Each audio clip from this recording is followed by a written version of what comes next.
Hello and welcome to Sleep Cove, the podcast and YouTube channel to get a great night's sleep. This is the first half of my recording of Charles Dickens' A Christmas Carol. Please listen to this recording in a place where you can safely go to sleep. This version of the recording has relaxing music in the background, but if you prefer a version with no music, please check out the top pinned comment for a link to that video. And let's begin. A Christmas Carol by Charles Dickens. Stave 1. Marley's Ghost. Marley was dead to begin with. There was no doubt whatever about that. The register of his burial was signed by the clergyman, the clerk, the undertaker, and the chief mourner. Scrooge signed it, and Scrooge's name was good upon change for anything he chose to put his hand to. Old Marley was dead as a doornail. Mind, I don't mean to say that I know of my own knowledge what there is particularly dead about a doornail. I might have been inclined myself to regard a coffin nail as the deadliest piece of ironmongery in the trade, but the wisdom of our ancestors is in the simile, and my unhallowed hands shall not disturb it. All the country's done for. You will therefore permit me to repeat emphatically that Marley was dead as a doornail. Scrooge knew he was dead. Of course he did. How could it be otherwise? Scrooge and he were partners, for I don't know how many years. Scrooge was his sole executor, his sole administrator, his sole assign, his sole residual legality, his sole friend and sole mourner. And even Scrooge was not so dreadfully cut up by the sad event, but that he was an excellent man of business on the very day of the funeral, and solemnized it with an undoubted bargain. The mention of Marley's funeral brings me back to the point I started from. There is no doubt that Marley was dead. This must be distinctly understood, or nothing wonderful can come of the story I am going to relate. If we were not perfectly convinced that Hamlet's father died before the play began, there will be nothing more remarkable in the father taking a stroll at night in an easterly wind upon his own ramparts than there would be in any other middle-aged gentleman rashly turning out after dark in a breezy spot, say St. Paul's churchyard for instance, literally to astonish his son's weak mind. Scrooge never painted out old Marley's name. There it stood years afterwards, above the warehouse door, Scrooge and Marley. The firm was known as Scrooge and Marley. Sometimes people new to the business called Scrooge Scrooge and sometimes Marley, but he answered to both names. It was all the same to him. Oh, but he was a tight-fisted hand at the grindstone. Scrooge a squeezing, wrenching, grasping, scraping, clutching, covetous old sinner, hard and sharp as flint, from which no steel had ever struck out generous fire, secret and self-contained, and solitary as an oyster. The cold within him froze his old features, nipped his pointed nose, shrivelled his cheek, stiffened his gait, and made his eyes red, his lips thin and blue, and spoke out shrewdly in a grating voice. A frosty rime was on his head, and on his eyebrows, and his wiry chin. He carried his own low temperature always about him. He iced his office in the dog days, and didn't thaw it 1 degree at Christmas. External heat and cold had little influence on Scrooge. No warmth could warm, no wintry weather chill him. No wind that blew was bitterer than he. No falling snow was more intent upon its purpose. No pelting rain less open to entreaty. Foul weather didn't know where to have him. The heaviest rain and snow and hail and sleet could boast of the advantage over him in only one respect. They often came down handsomely, and Scrooge never did. Nobody ever stopped him in the street to say with gladsome looks, "My dear Mr. Scrooge, how are you? When will you come to see me?" No beggars implored him to bestow a trifle. No children asked him what it was o'clock. No man or woman ever once in all his life inquired the way to such and such a place of Scrooge.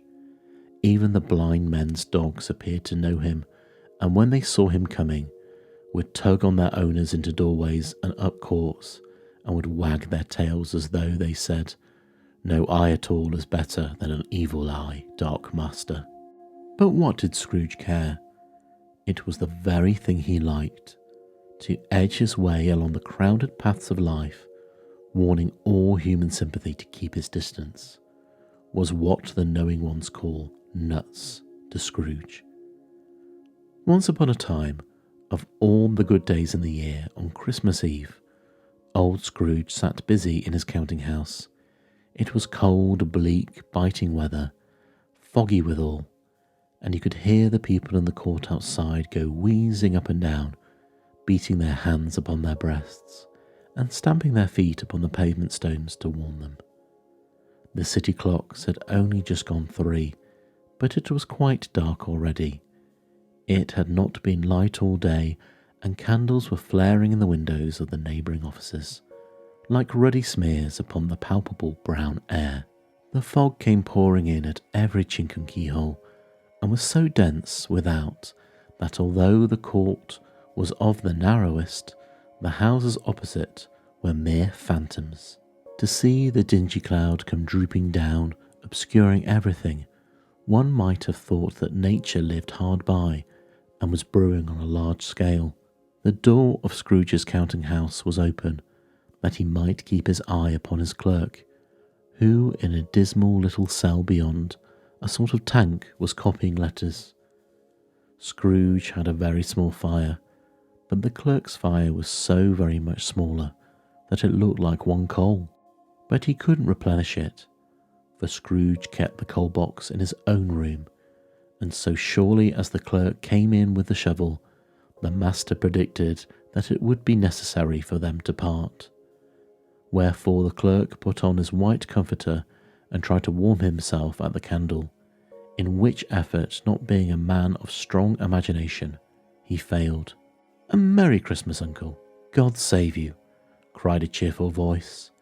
It was the voice of Scrooge's nephew, who came upon him so quickly that it was the first intimation he had of his approach. "Bah!" said Scrooge. "Humbug!" He had so heated himself with rapid walking in the fog and frost, this nephew of Scrooge's, that he was all in a glow. His face was ruddy and handsome, his eyes sparkled, and his breath smote again. "Christmas a humbug, Uncle?" said Scrooge's nephew. "You don't mean that, I'm sure."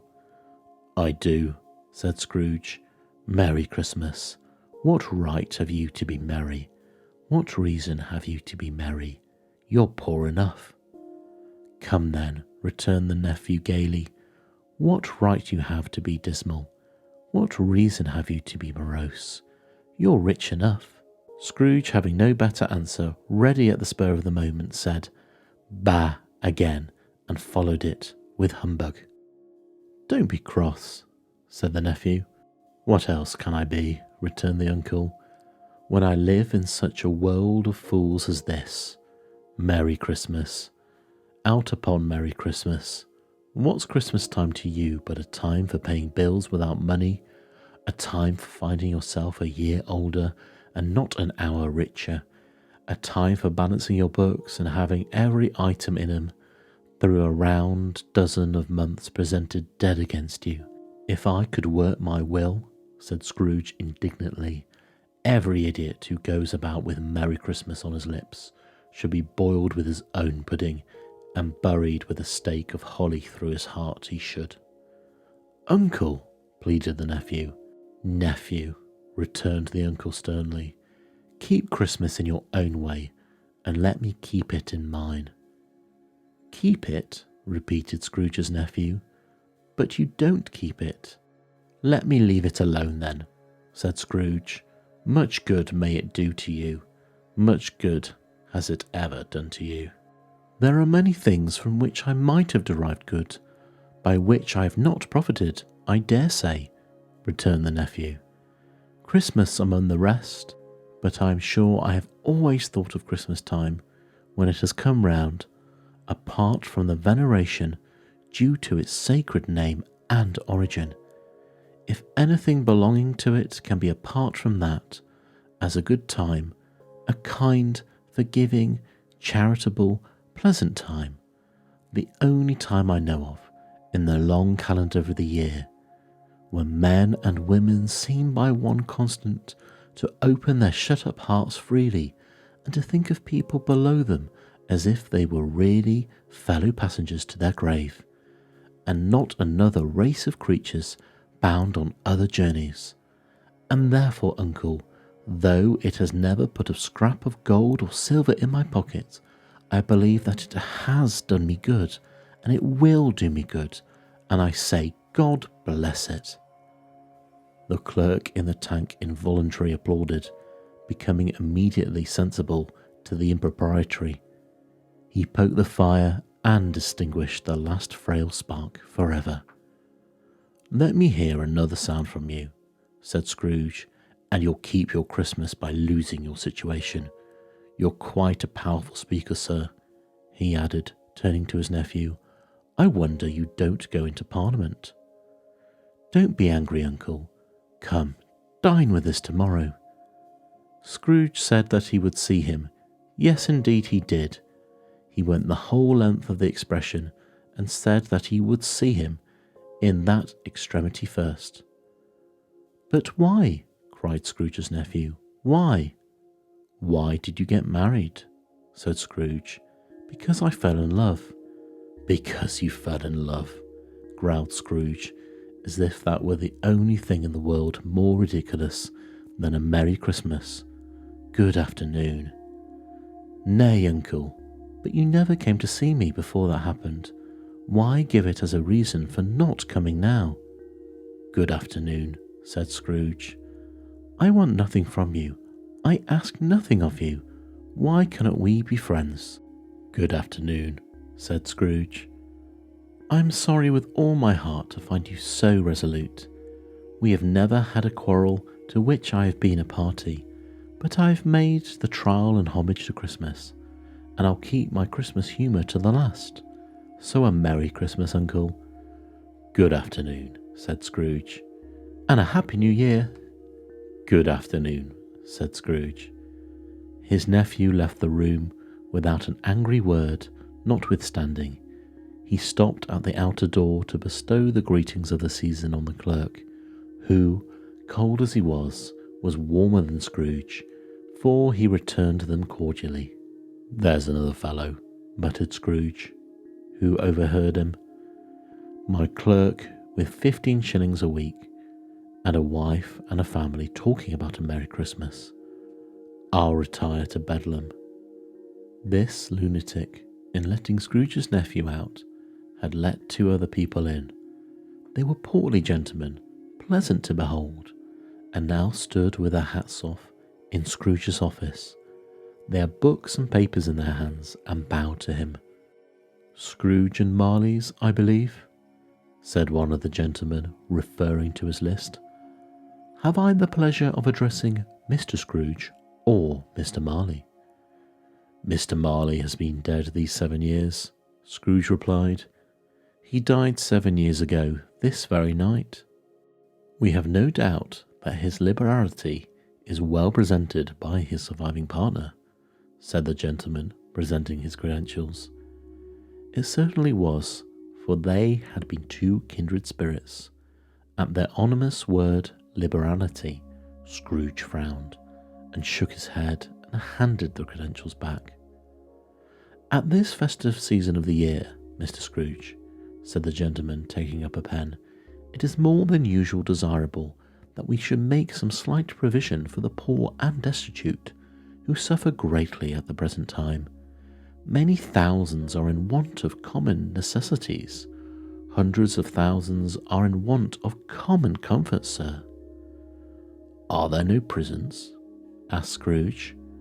Plenty of prisons, said the gentleman, laying down the pen again. And are the union workhouses? Demanded Scrooge. Are they still in operation? Yes, they are still, returned the gentleman. I wish I could say they were not. The treadmill and the poor law are in full vigour then? Said Scrooge. Both very busy, sir. Oh, I was afraid from what you said at first that something had occurred to stop them in their useful course, said Scrooge. I am very glad to hear it. Under the impression that they scarcely furnish Christian cheer of mind or body in the multitude, returned the gentleman, a few of us are endeavouring to raise a fund to buy the poor some meat and drink and means of warmth. We choose this time because it is a time of all others when want is keenly felt and abundance rejoices. What shall I put you down for? Nothing, Scrooge replied. You wish to be anonymous? I wish to be left alone, said Scrooge. Since you ask me what I wish, gentlemen, that is my answer. I don't make merry myself at Christmas, and I can't afford to make idle people merry. I help to support the establishments I have mentioned. They cost enough, and those who are badly off must go there. But many can't go there, and many would die. If they would rather die, said Scrooge, they had better do it, and decrease the surplus population. Besides, excuse me, I don't know that. But you might know it, observed the gentleman. It's not my business, Scrooge returned. It's enough for a man to understand his own business and not to interfere with other people's. Mine occupies me constantly. Good afternoon, gentlemen. Seeing clearly that it would be useless to pursue their point, the gentleman withdrew.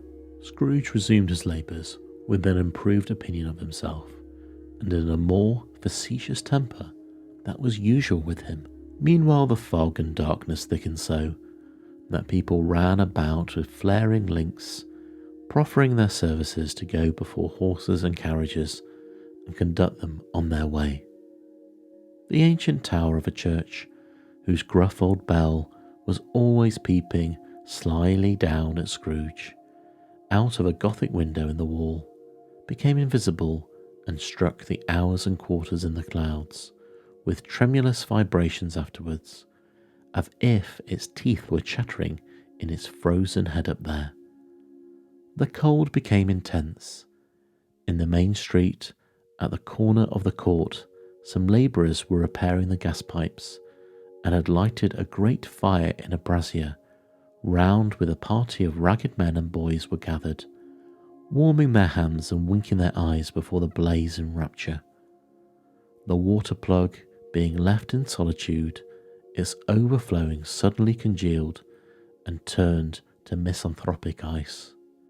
The brightness of the shops, where holly sprigs and berries crackled in the lamp heat of the windows, made pale faces ruddy as they passed. Poulterers' and grocers' trades became a splendid joke, a glorious pageant, with which it was next to impossible to believe that such dull principles as bargain and sale had anything to do.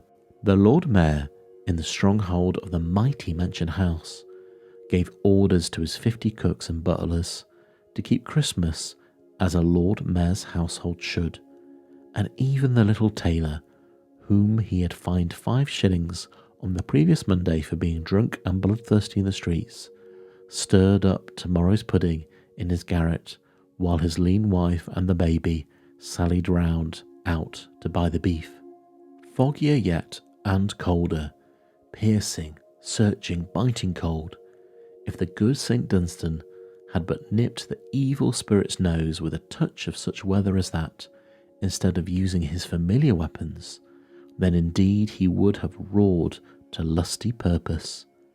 The owner of one scant young nose, gnawed and mumbled by the hungry cold as bones are gnawed by dogs, stooped down at Scrooge's keyhole to regale him with a Christmas carol, but at the first sound of "God bless you, merry gentlemen, may nothing you dismay," Scrooge seized the ruler with such energy of action that the singer fled in terror, leaving the keyhole to the fog and even more congenial frost.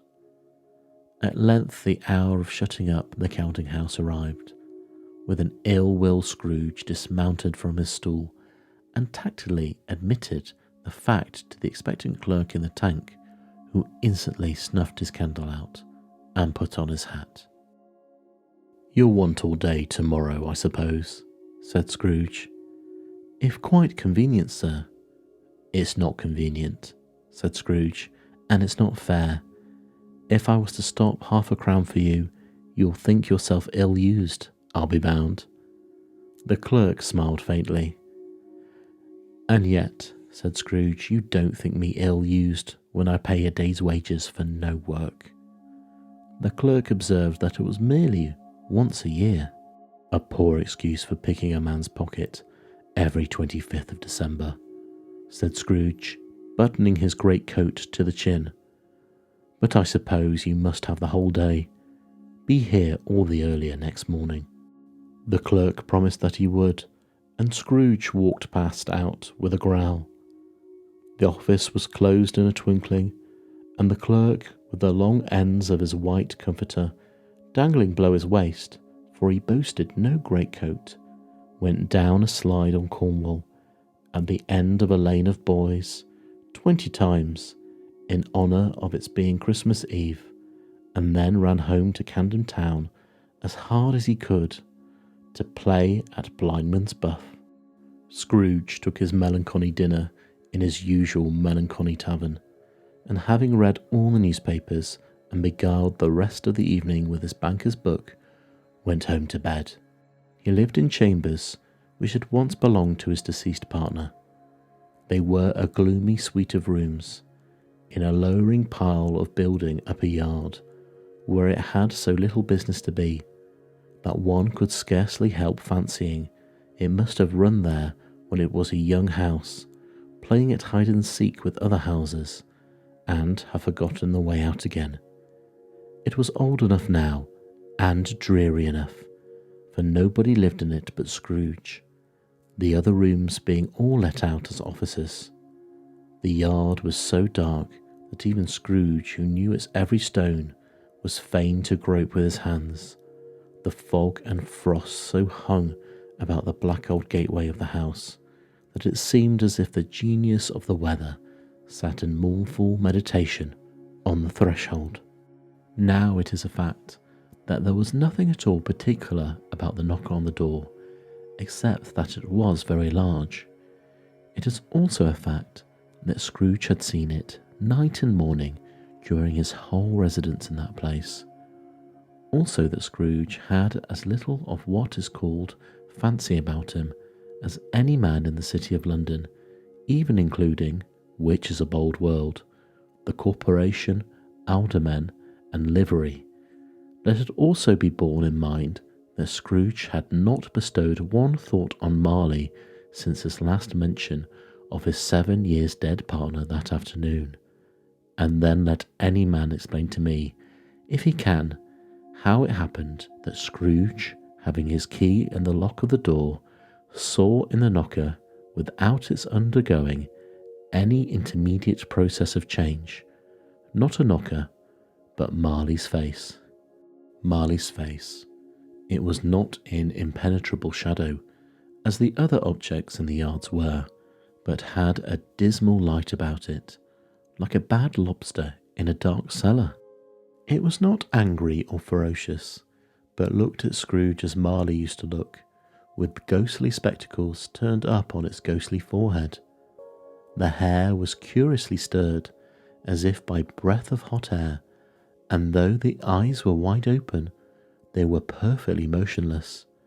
That and its livid colour made it horrible, but its horror seemed to be in spite of the face, and beyond its control, rather than a part of his own expression. As Scrooge looked fixedly at this phenomenon, it was a knocker again.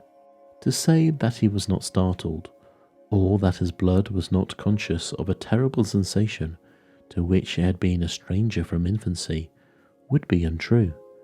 But he put his hand upon the key he had relinquished, turned it sturdily, walked in, and lightened his candle.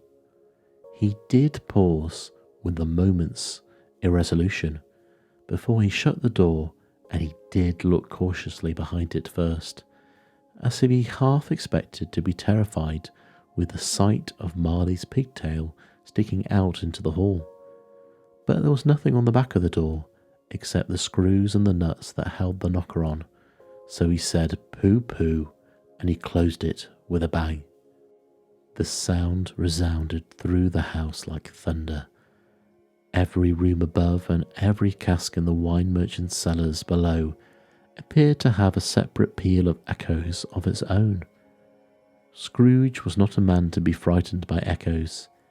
He fastened the door and walked across the hall and up the stairs slowly too, trimming his candle as he went. You may talk vaguely about driving a coach and six up a good flight of stairs, or through a bad young Act of Parliament, but I mean to say that you might have got a hearse up that staircase and taken it broadwise, with the splinter bar towards the wall and the door towards the balustrades, and done it easily. There was plenty of width for that and room to spare, which is perhaps the reason why Scrooge thought he saw a locomotive hearse going on before him in the gloom. Half a dozen gas lamps out on the street wouldn't have lighted the entry too well, so you may suppose that it was pretty dark with Scrooge's dip. Up Scrooge went, not caring a button for that. Darkness is cheap, and Scrooge liked it, but before he shut his heavy door, he walked through his rooms to see that all was right. He had just enough recollection of the face to desire to do that. Sitting room, bedroom, lumber room, all as they should be. Nobody under the table, no one under the sofa, a small fire in the grate, spoon and basin ready, and the little saucepan of gruel. Scrooge had a cold in his head. Upon the hob. Nobody under the bed, nobody in the closet, no one in his dressing gown which was hanging up in a suspicious attitude against the wall. Lumber room as usual, old fire guard, old shoes, 2 fish baskets, washing stand on 3 legs, and a poker. Quite satisfied, he closed his door and locked himself in, double locked himself in, which was not his custom. Thus secured against his surprise, he took off his cravat, put on his dressing gown and slippers and his nightcap, and sat down before the fire to take his gruel. It was a very low fire indeed, nothing on such a bitter night. He was obliged to sit close to it and brood over it, before he could extract the least sensation of warmth from a handful of fuel. The fireplace was an old one, built by some Dutch merchant long ago, and paved all around with quaint Dutch tiles designed to illustrate the scriptures. There were Cain and Abel's, Pharaoh's daughters, Queens of Sheba, angelic messengers descended through the air on clouds, like feather beds, Abraham's, Belshazzar's, apostles putting off to sea in butter boats, hundreds of figures to attract his thoughts, and yet that face of Marley, 7 years dead, came like the ancient prophet's rod and swallowed up the whole. If each smooth tile had been a blank at first, with power to shape some picture on its surface from the disjointed fragments of his thoughts, there would have been a copy of old Marley's head on every one. Humbug, said Scrooge, and walked across the room. After several turns he sat down again and threw his head back in the chair. His glance happened to rest upon a bell, a disused bell that hung in the room and communicated for some purpose now forgotten, with a chamber in the highest story of the building.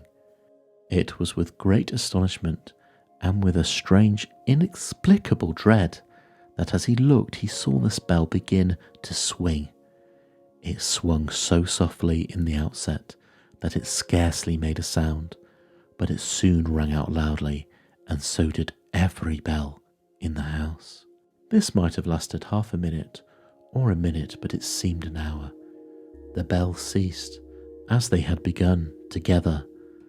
They were succeeded by a clanking noise deep down below, as if some person were dragging a heavy chain over the casks in the wine merchant's cellar. Scrooge then remembered to have heard that ghosts in haunted houses were described as dragging chains. The cellar door flew open with a booming sound, and then he heard the noise much louder on the floors below, then coming up the stairs, then coming straight towards his door. "It's humbug still," said Scrooge. "I won't believe it."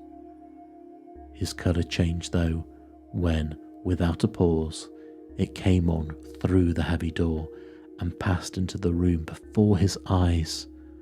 Upon it coming in, the dying flame leaped up as though it cried, "I know him, Marley's ghost," and fell again. The same face, the very same, Marley in his pigtail, usual waistcoat, tights and boots, the tassel of the latter bristling like his pigtail and his coat skirts, and the hair upon his head. The chain he drew was clasped about his middle. It was long and wound around him like a tail, and it was made, for Scrooge observed it closely, of cash boxes, keys, padlocks, ledgers, deeds, and heavy purses wrought in steel. His body was transparent, so that Scrooge, observing him and looking through his waistcoat, could see the 2 buttons on his coat behind. Scrooge had often heard it said that Marley had no bowels, but he had never believed it until now. No, nor did he believe it even now, though he looked the phantom through and through and saw it standing before him, though he felt the chilling influence of its death-cold eyes and marked the very texture of the folded kerchief bound about its head and chin, which wrapper he had not observed before, he was still incredulous and fought against his senses. "How now?" said Scrooge, caustic and cold as ever. "What do you want with me?" "Much," Marley's voice, no doubt about it. "Who are you?" "Ask me who I was." "Who were you then?" said Scrooge, raising his voice. "You're particular for a shade." He was going to say "to a shade," but substituted this as more appropriate. "In life I was your partner, Jacob Marley." Can you sit down?" asked Scrooge, looking doubtfully at him. "I can." "Do it then." Scrooge asked the question because he didn't know whether a ghost so transparent might find himself in a condition to take a chair, and felt that in the event of its being impossible, it might involve the necessity of an embarrassing explanation. But the ghost sat down on the opposite side of the fireplace, as if he were quite used to it. "You don't believe me," observed the ghost. "I don't," said Scrooge. "What evidence would you have of my reality beyond that of your senses?" "I don't know," said Scrooge. "Why do you doubt your senses?" said Marley. "Because," said Scrooge, "a little thing affects them. A slight disorder of the stomach makes them cheats. You may be an undigested bit of beef, a blot of mustard, a crumb of cheese, a fragment of an underdone potato. There's more of gravy than of grave about you, whatever you are." Scrooge was not much in the habit of cracking jokes, nor did he feel in his heart by any means waggish then.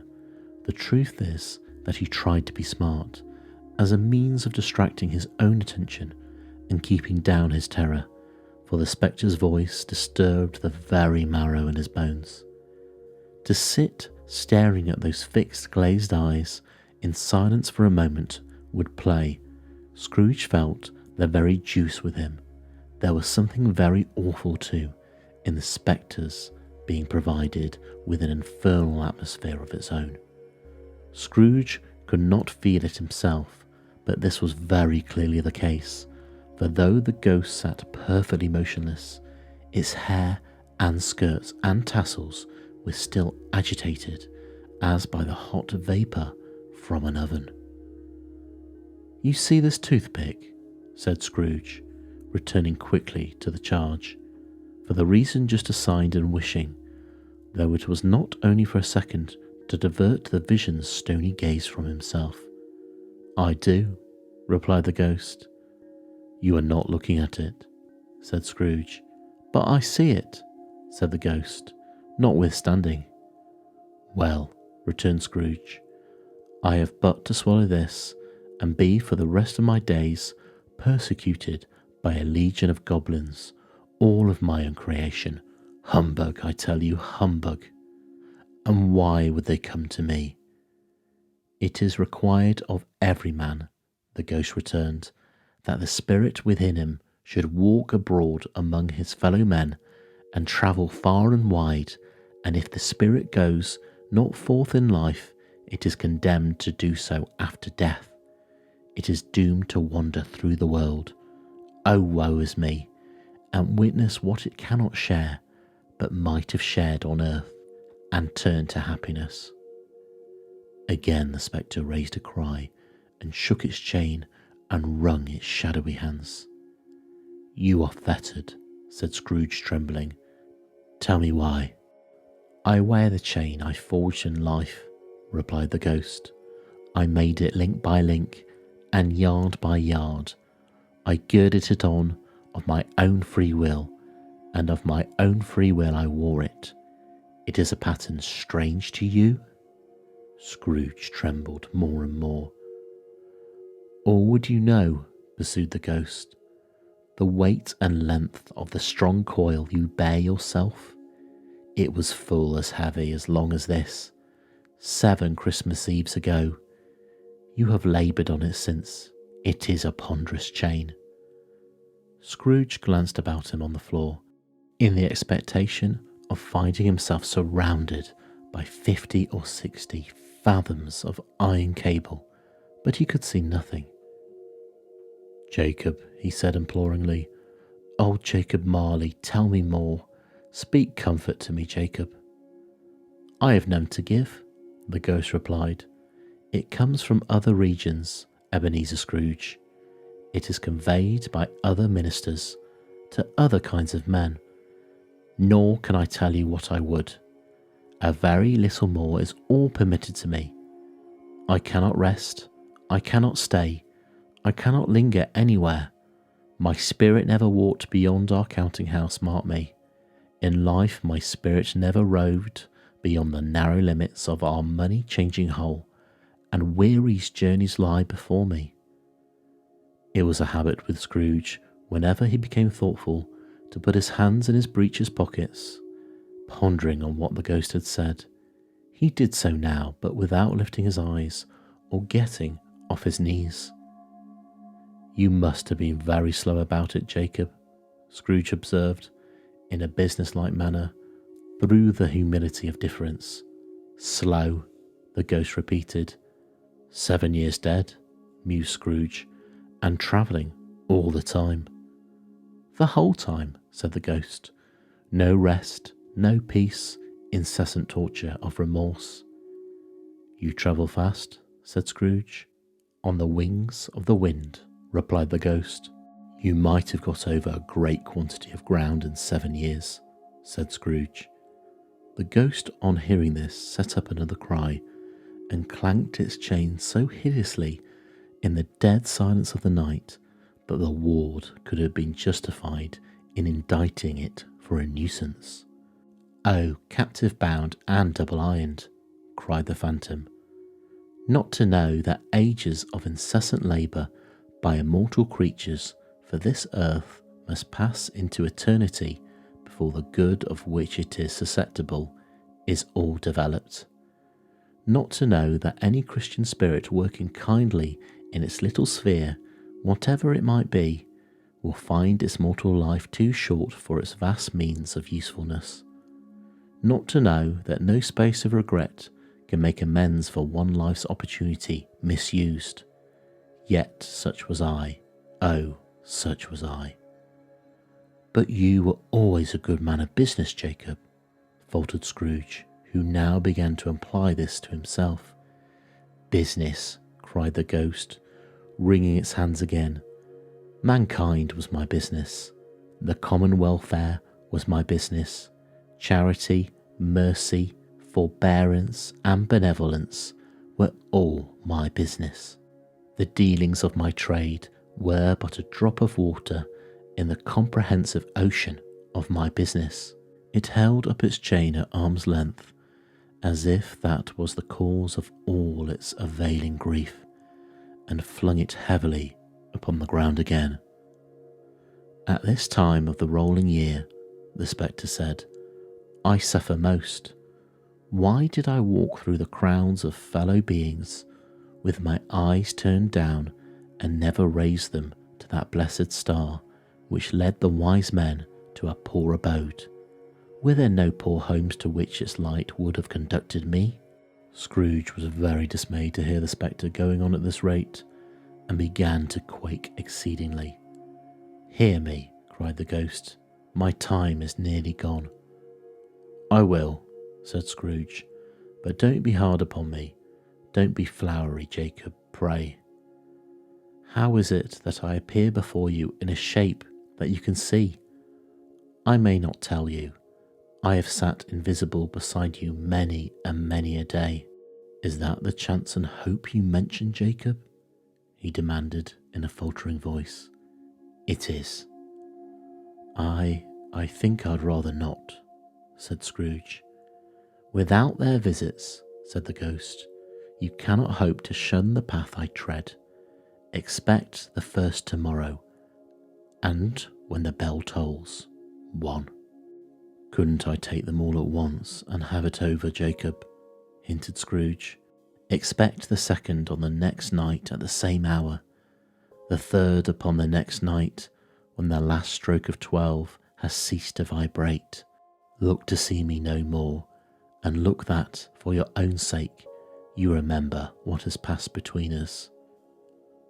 When it had said these words, the spectre took its wrapper from the table and bound it round its head, and as before, Scrooge knew this by the smart sound its teeth made when the jaws were brought together by the bandage. He ventured to raise his eyes again, and found his supernatural visitor confronting him in an erect attitude with its chain wound over and about its arm. The apparition walked backwards from him, and at every step it took, the window raised itself a little, so that when the spectre reached it, it was wide open. It beckoned Scrooge to approach, which he did. When they were within 2 paces of each other, Marley's ghost held up his hand, warning him to come no nearer. Scrooge stopped, not so much in obedience as in surprise and fear, for on the raising of the hand he became sensible of confused noises in the air, incoherent sounds of lamentation and regret, wailings inexpressibly sorrowful and self-accusatory. The spectre, after listening for a moment, joined in the mournful dirge and floated out upon the bleak, dark night. Scrooge followed to the window, desperate in his curiosity. He looked out.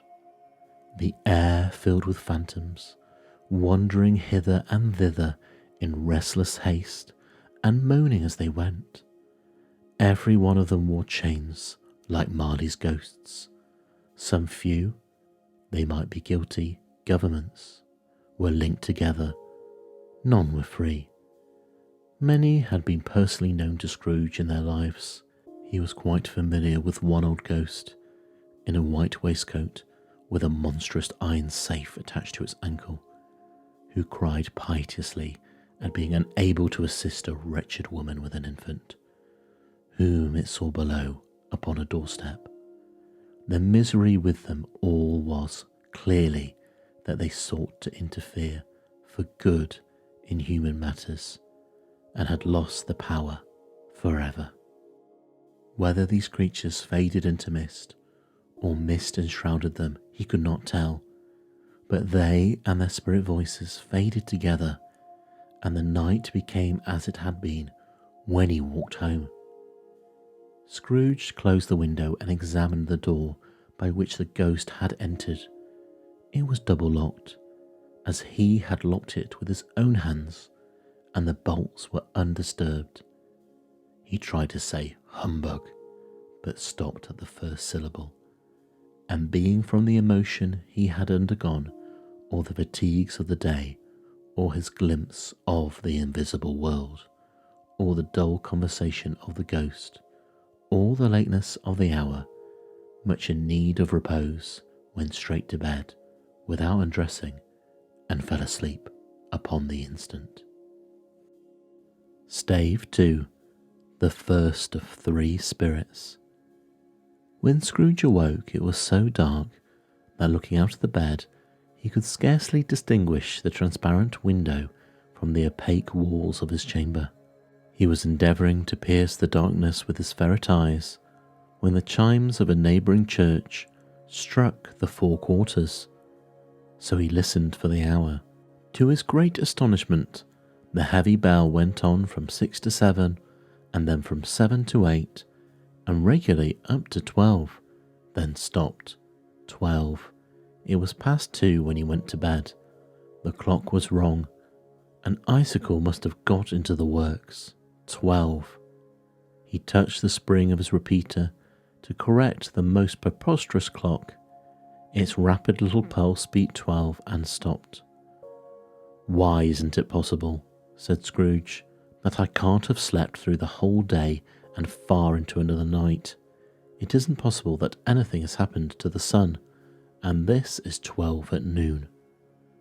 The idea being an alarming one, he scrambled out of the bed and groped his way to the window. He was obliged to rub the frost off with the sleeve of his dressing gown before he could see anything, and could see very little then. All he could make out was that it was still very foggy and extremely cold, and that there was no noise of people running to and fro and making a great stir, as there unquestionably would have been if night had beaten off bright day and taken possession of the world.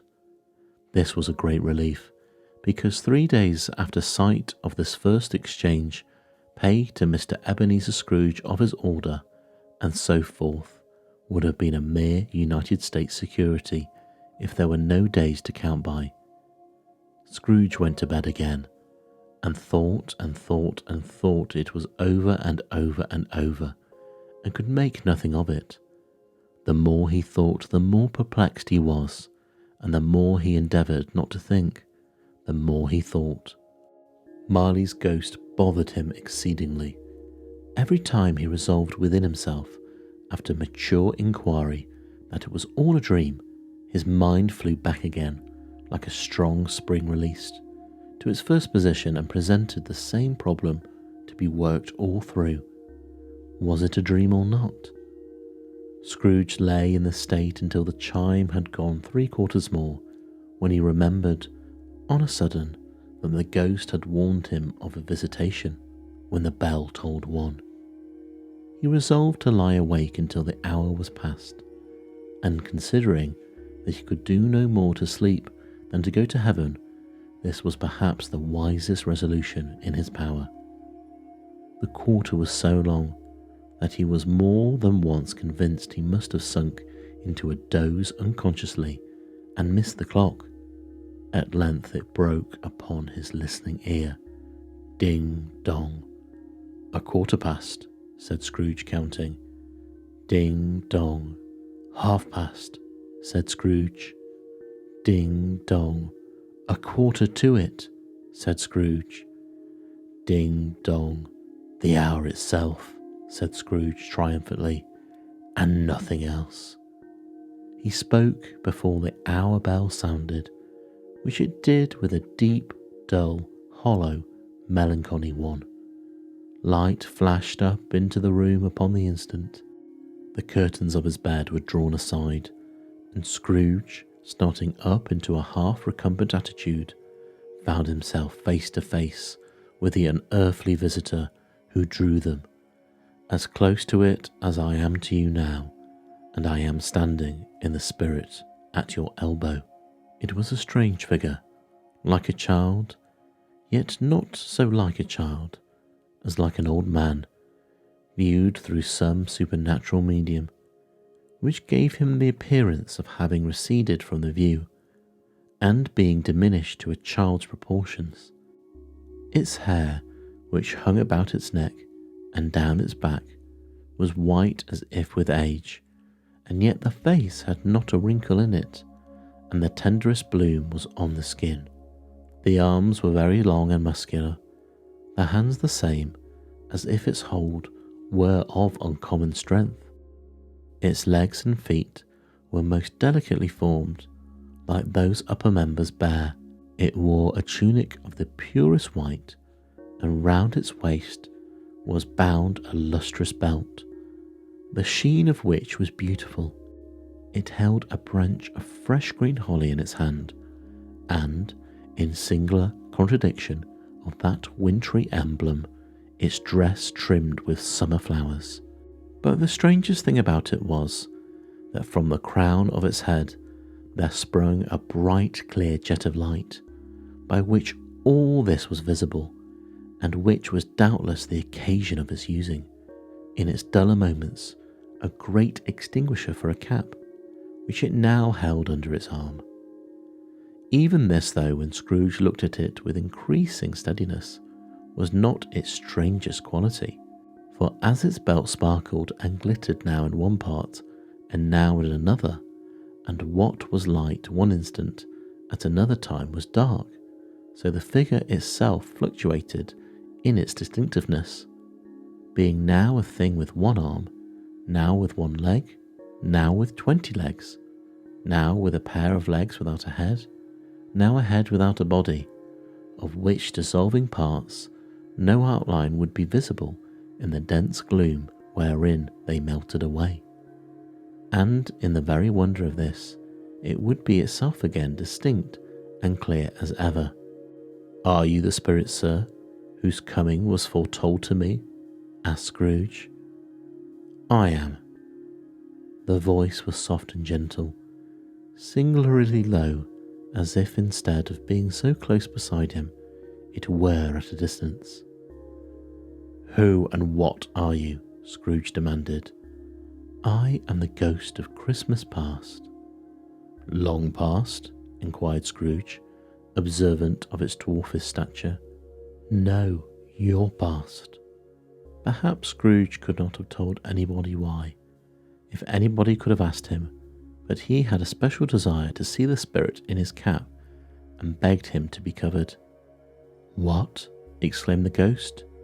"Would you so soon put out with worldly hands the light I give?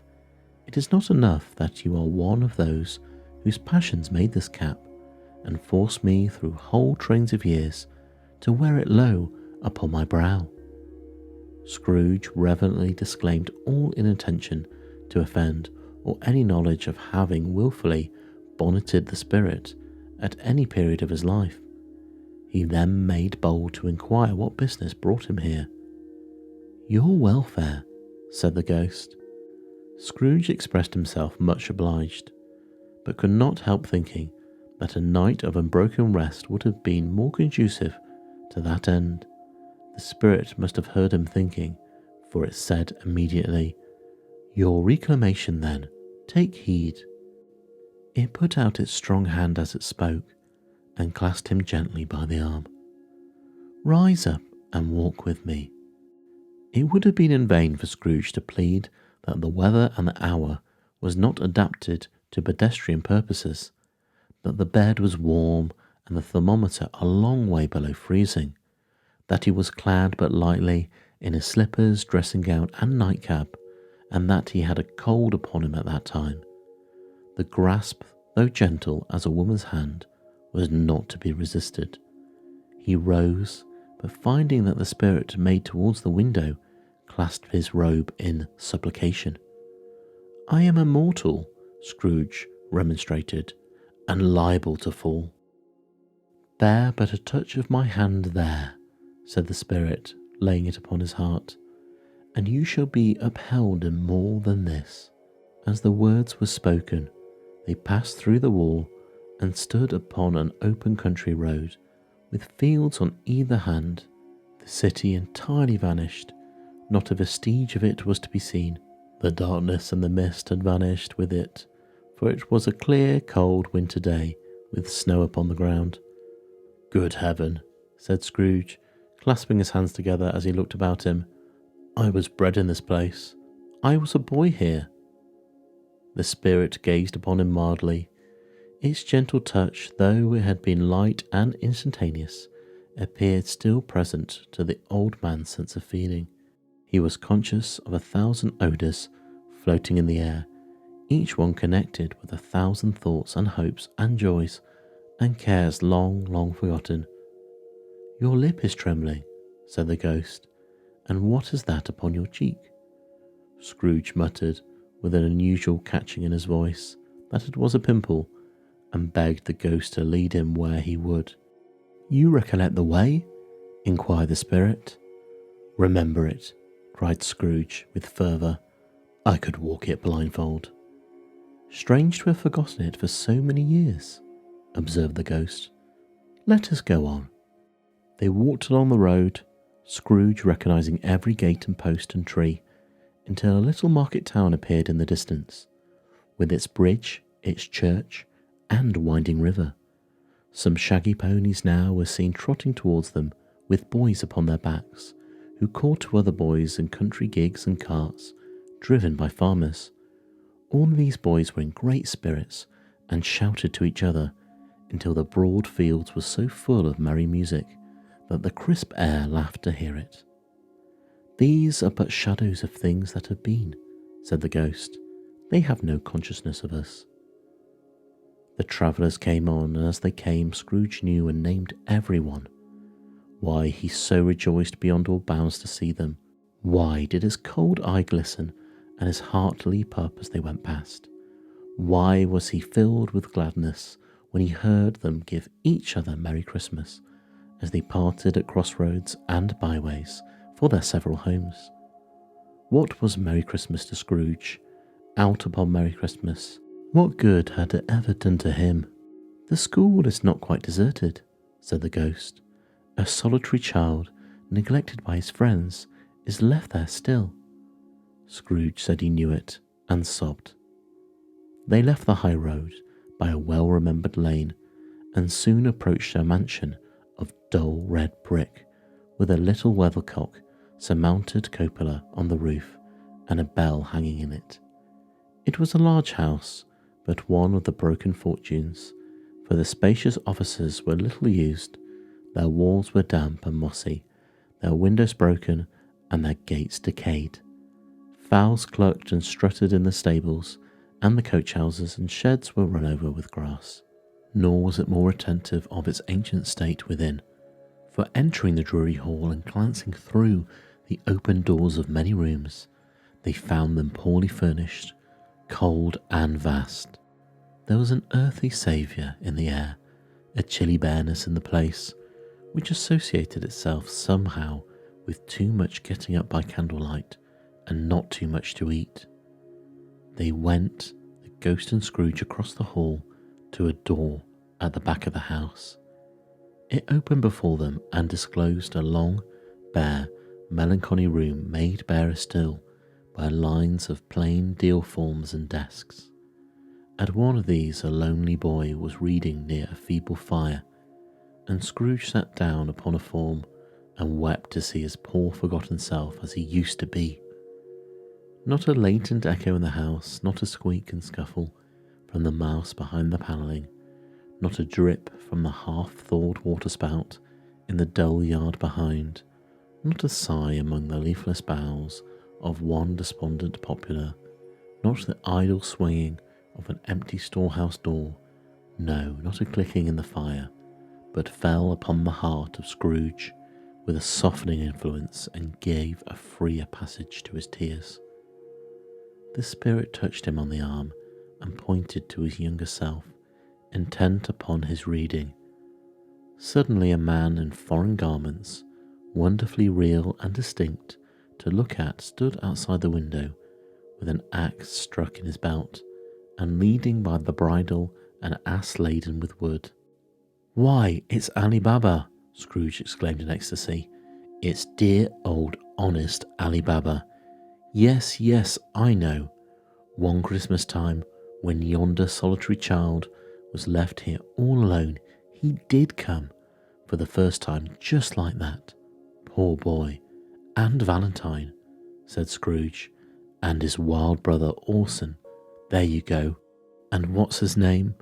Who will put down in his drawers asleep at the gate of Damascus? Don't you see him? And the Sultan's groom turned upside down by the guinea. There he is upon his head. Serve him right. I'm glad of it. What business had he to be married to the princess?"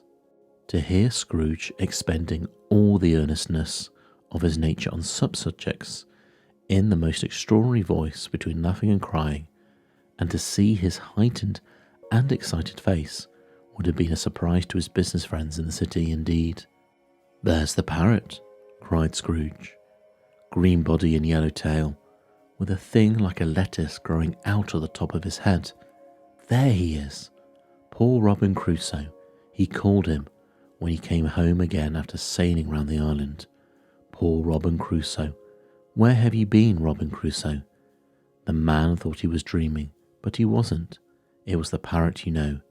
There goes Friday, running for his life to the little creek. Halloa, hoop, hallo. Then, with a rapidity of transformation very foreign to his usual character, he said in pity for his former self, "Poor boy," and cried again. "I wish," Scrooge muttered, putting his hand in his pocket and looking about him after drying his eyes with his cuff. "But it's too late now." "What is the matter?" asked the spirit. "Nothing," said Scrooge. "Nothing. There was a boy singing a Christmas carol at my door last night. I should like to have him giving him something. That's all." The ghost smiled thoughtfully and waved its hand, saying as it did so, "Let us see another Christmas." Scrooge's former self grew larger at the words, and the room became a little darker and more dirty. The panels shrunk, the windows cracked, fragments of plaster fell out of the ceiling, and the naked laths were shown instead. But how all this was brought about, Scrooge knew no more than you do. He only knew that it was quite correct, that everything had happened so, that there he was alone when all the other boys had gone home for the jolly holidays. He was not reading now, but walking up and down despairingly. Scrooge looked at the ghost with a mournful shaking of his head, glanced anxiously towards the door. It opened, and a little girl, much younger than the boy, came darting in, and putting her arms around his neck, and often kissing him, addressed him as her "dear, dear brother." "I have come to bring you home, dear brother," said the child, clapping her tiny hands and bending down to laugh. "To bring you home, home, home." "Home, little Fan?" returned the boy. "Yes," said the child, bringing of glee. "Home for good and all. Home for ever and ever. Father is so much kinder than he used to be, that home's like heaven. He spoke so gently to me one dear night when I was going to bed that I was not afraid to ask him once more if you might come home, and he said yes, you should, and he sent me in a coach to bring you, and you're to be a man," said the child, opening her eyes, "and are never to come back here. But first, we're to be together all the Christmas long, and have the merriest time in all the world." "You're quite a little woman, little Fan," exclaimed the boy. She clapped her hands and laughed and tried to touch his head, but being too little laughed again and stood on tiptoe to embrace him. Then she began to drag him in her childish eagerness towards the door, and he, nothing loth to go, accompanied her. A terrible voice in the hall cried, "Bring down Master Scrooge's box there." And in the hall appeared the schoolmaster himself, who glared at Master Scrooge with a ferocious condescension, and threw him into a dreadful state of mind by shaking hands with him.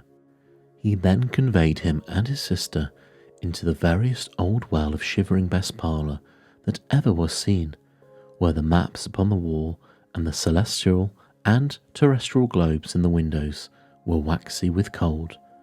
Here he produced a decanter of curiously light wine and a block of curiously heavy cake, and administered instalments of those dainties to the young people, at the same time sending out a meagre servant to offer a glass of something to the postboy, who answered that he thanked the gentleman, but if it was the same tap as he had tasted before, he had rather not.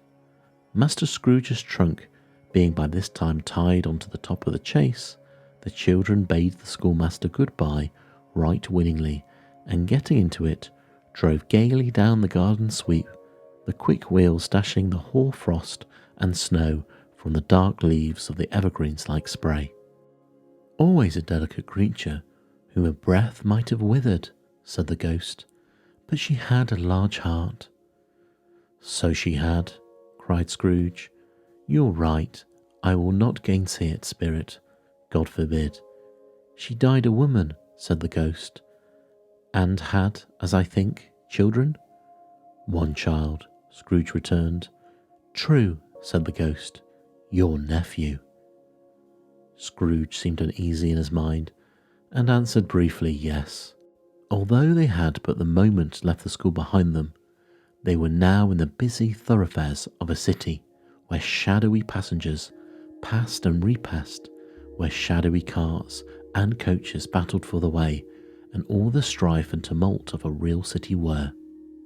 It was plain enough, by the dressing of the shops, that here too it was Christmas time again, but it was evening, and the streets were lighted up.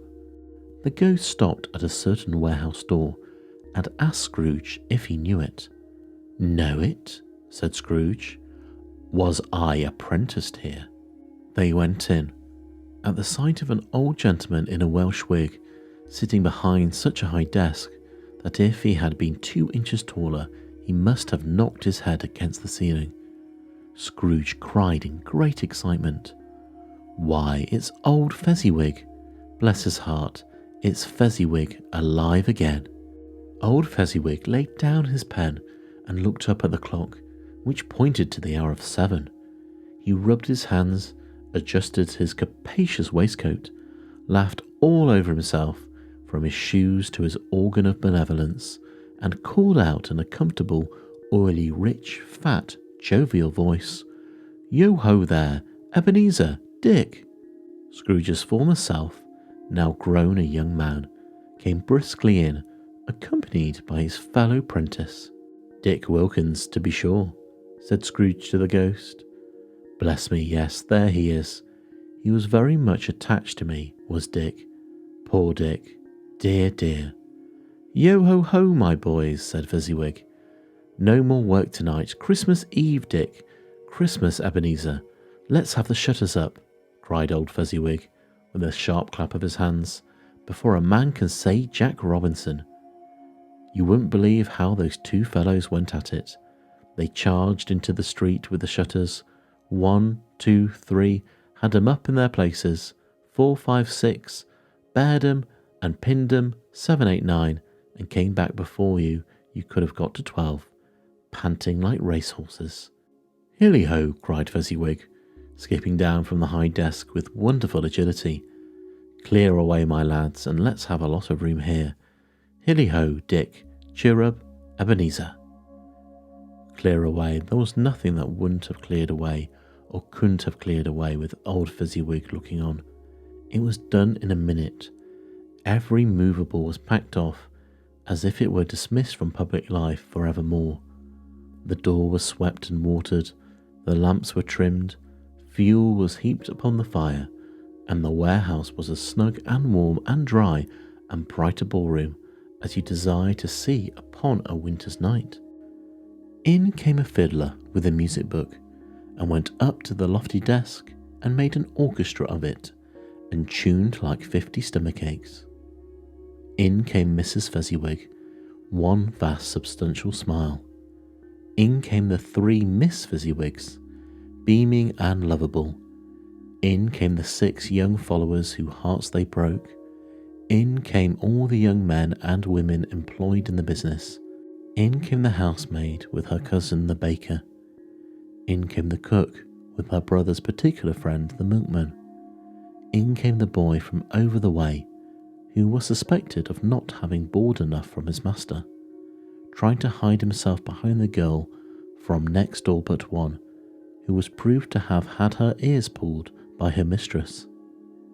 In they all came one after another, some shyly, some boldly, some gracefully, some awkwardly, some pushing, some pulling.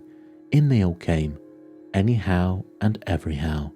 Away they all went, 20 couple at once, hands half round and back again the other way, down the middle, up again, round and round, in various stages of affectionate grouping. Old top couple always turning up in the wrong place, new top couple starting off again as soon as they got there, all top couples at last and not a bottom one to help them. When this result was brought about, old Fezziwig, clapping his hands to stop the dance, cried out, "Well done!" and the fiddler plunged his hot face into a pot of porter, especially provided for that purpose. But scorning rest upon his reappearance, he instantly began again, though there were no dancers left, as if the other fiddler had been carried home, exhausted on a shutter, and he were a brand new man, resolved to beat him out of sight or perish.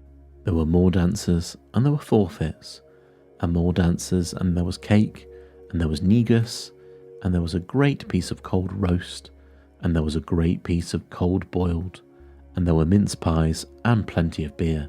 But the great effect of the evening came after the roast and boiled, when the fiddler, an artful dog mind, the sort of man who knew his business better than you or I could have told it to him, struck up Sir Roger de Coverley. Then old Fezziwig stood out to dance with Mrs. Fezziwig, top couple too, with a good stiff piece of work cut out for them, 3 or 4 and 20 pair of partners, people who were not to be trifled with, and people who would dance and had no notion of walking. But if they had been twice as many, 4 times, old Fezziwig would have been a match for them, and so would Mrs. Fezziwig. As to her, she was worthy to be his partner in every sense of the term. If that's not high praise, tell me higher, and I'll use it. A positive light appeared to issue from Fezziwig's calves. They shone in every part of the dance like moons. You couldn't have predicted at any time what would have become of them next. And when old Fezziwig and Mrs. Fezziwig had gone all through the dance, advance and retire, both hands to your partner, bow, curtsy, corkscrew, thread and needle, and back again to your place, Fezziwig cut so deftly that he appeared to wink with his legs, and came upon his feet again without a stagger. When the clock struck 11, the domestic ball broke up. Mr. and Mrs. Fezziwig took their stations, one on either side of the door, and shaking hands with every person individually as he or she went out, wished him or her a Merry Christmas. When everybody had retired but the 2 apprentices, they did the same to them, and thus the cheerful voices died away, and the lads were left to their beds, which were under a counter in the back shop. During the whole of this time, Scrooge had acted like a man out of his wits. His heart and soul were in the scene, and with his former self.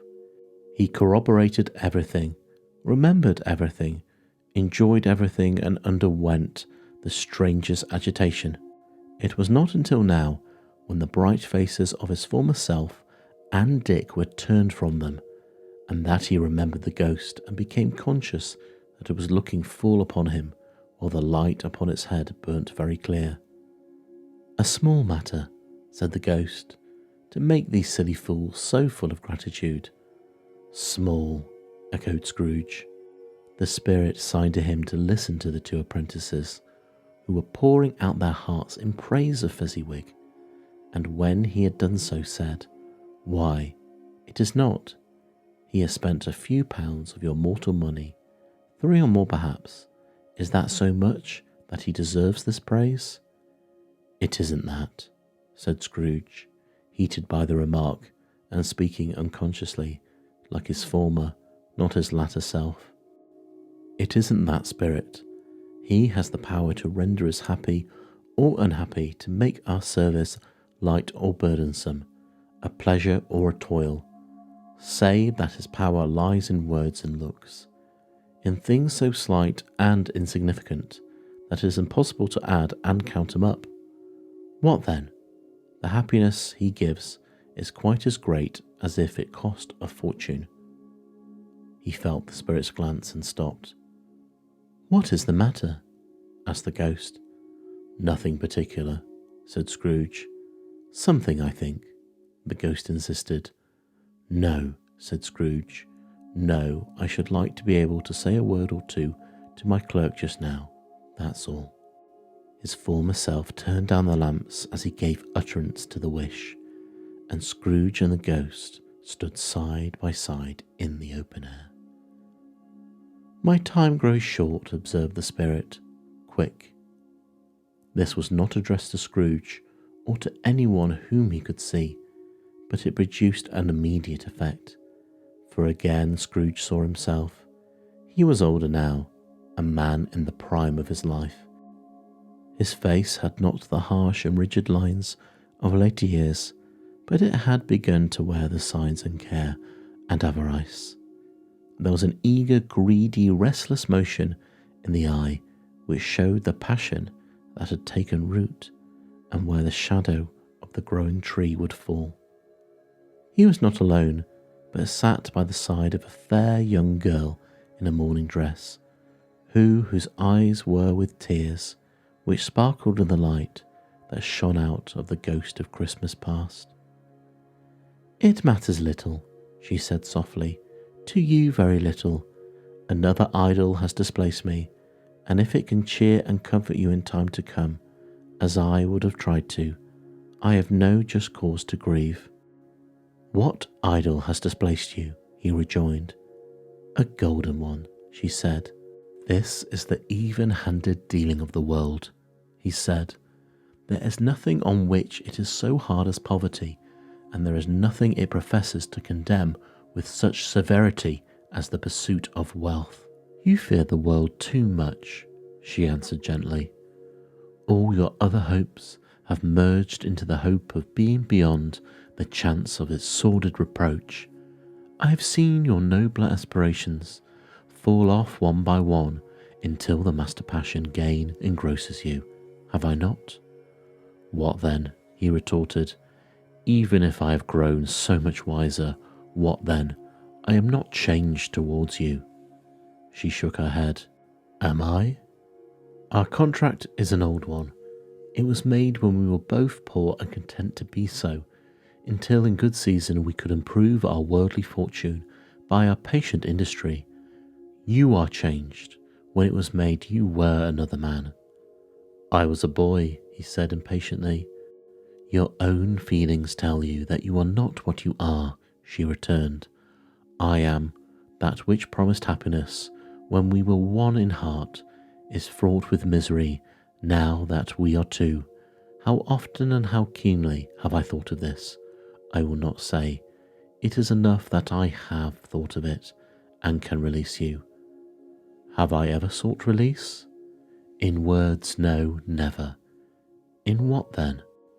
"In a changed nature, in an altered spirit, in another atmosphere of life, another hope as its great end, in everything that made my love of any worth or value in your sight. If this had never been between us," said the girl, looking mildly but with steadiness upon him, "tell me, would you seek me out and try and win me now? Oh no." He seemed to yield to the justice of this supposition, in spite of himself, but he said with a struggle, "You think not?" "I would gladly think otherwise if I could," she answered. "Heaven knows, when I have learned a truth like this, I know how strong and irresistible it must be. But if you were free today, tomorrow, yesterday, can even I believe that you would choose a dowerless girl? You who, in your very confidence with her, weigh everything by gain, or choosing her, if for a moment you are false enough to your one guiding principle to do so. So I do not know that your repentance and regret would surely follow. I do, and I release you with full heart for the love of him you once were." He was about to speak, but with her head turned from him, she resumed, "You may, the memory of what is past half makes me hope you will, have pain in this. A very, very brief time, and you will dismiss the recollection of it, gladly as an unprofitable dream, from which it happened well that you awoke. May you be happy in the life that you have chosen." She left him and they parted.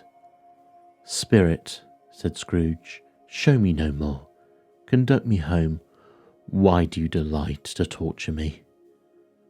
"One shadow more," exclaimed the ghost. "No more," cried Scrooge, "no more. I don't wish to see it. Show me no more." But the relentless ghost pinioned him in both arms and forced him to observe what happened next. They were in another place and scene, a room not very large or handsome, but full of comfort. Near to the winter fire sat a beautiful young girl, so like that last that Scrooge believed it was the same, until he saw her, now a comely matron, sitting opposite her daughter. The noise in this room was perfectly tumultuous, for there were more children there than Scrooge, in his agitated state of mind, could count, and like the celebrated herd in the poem, that there were not 40 children conducting themselves like one, but every child was conducting itself like 40. The consequences were uproarious beyond belief, but no one seemed to care. On the contrary, the mother and daughter laughed heartily and enjoyed it very much, and the latter, soon beginning to mingle in the sports, got pillaged by the young brigands most ruthlessly. What would I not given to be one of them? Though I never could have been so rude, no, I wouldn't for the wealth of all the world have crushed that braided hair and torn it down, and for the precious little shoe I wouldn't have plucked it off, God bless my soul, to save my life. As to measuring her waist in sport as they did, bold young brood, I couldn't have done it. I should have expected my arm to have grown round it for a punishment, and never come straight again, and yet I should have dreary liked it. I own to have touched her lips, to have questioned her, that she might have opened them, to have looked upon the lashes of her downcast eyes, and never raised a blush, to have let loose waves of hair, an inch of which would be a keepsake beyond price. In short, I should have liked, I do confess, to have had the lightest license of a child, and yet to have been man enough to know its value. But now a knocking at the door was heard, and such a rush immediately ensued that she, with laughing face and plundered dress, was borne towards it, the centre of a flushed and boisterous group, just in time to greet the father, who came home attended by a man laden with Christmas toys and presents. Then the shouting and the struggling, and the onslaught that was made on the defenceless porter, the scaling him with the chairs for ladders, to dive into his pockets, despoil him of brown paper parcels, hold on tight by his cravat, hug him round his neck, pommel his back, and kick his legs in irrepressible affection. The shouts of wonder and delight with which the development of every package was received, the terrible announcement that the baby had been taken in the act of putting a doll's frying pan into his mouth, and was more than suspected of having swallowed a fictitious turkey glued on a wooden platter. The immense relief of finding this a false alarm, the joy and gratitude and ecstasy, they are all indescribable alike. It is enough that by degrees the children and their emotions got out of the parlour, and by one stair at a time up to the top of the house, where they went to bed, and so subsided. And now Scrooge looked on more attentively than ever, when the master of the house, having his daughter leaning fondly on him, sat down with her and her mother at his own fireside, and when he thought that such another creature, quite as graceful and as full of promise, might have called him father, and been a springtime in the haggard winter of his life, his sight grew very dim indeed. "Belle," said the husband, turning to his wife with a smile, "I saw an old friend of yours this afternoon." "Who was it?" "Guess." "How can I? Tut, don't I know?" she added in the same breath, laughing as he laughed. "Mr. Scrooge. Mr. Scrooge it was. I passed his office window, and as it was not shut up, and he had a candle inside, I could scarcely help seeing him. His partner lies upon the point of death, I hear, and there he sat alone, quite alone in the world, I do believe."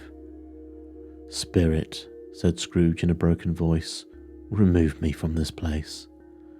"I told you that these were shadows of the things that have been," said the ghost, "that they are what they are. Do not blame me." "Remove me," Scrooge exclaimed. "I cannot bear it."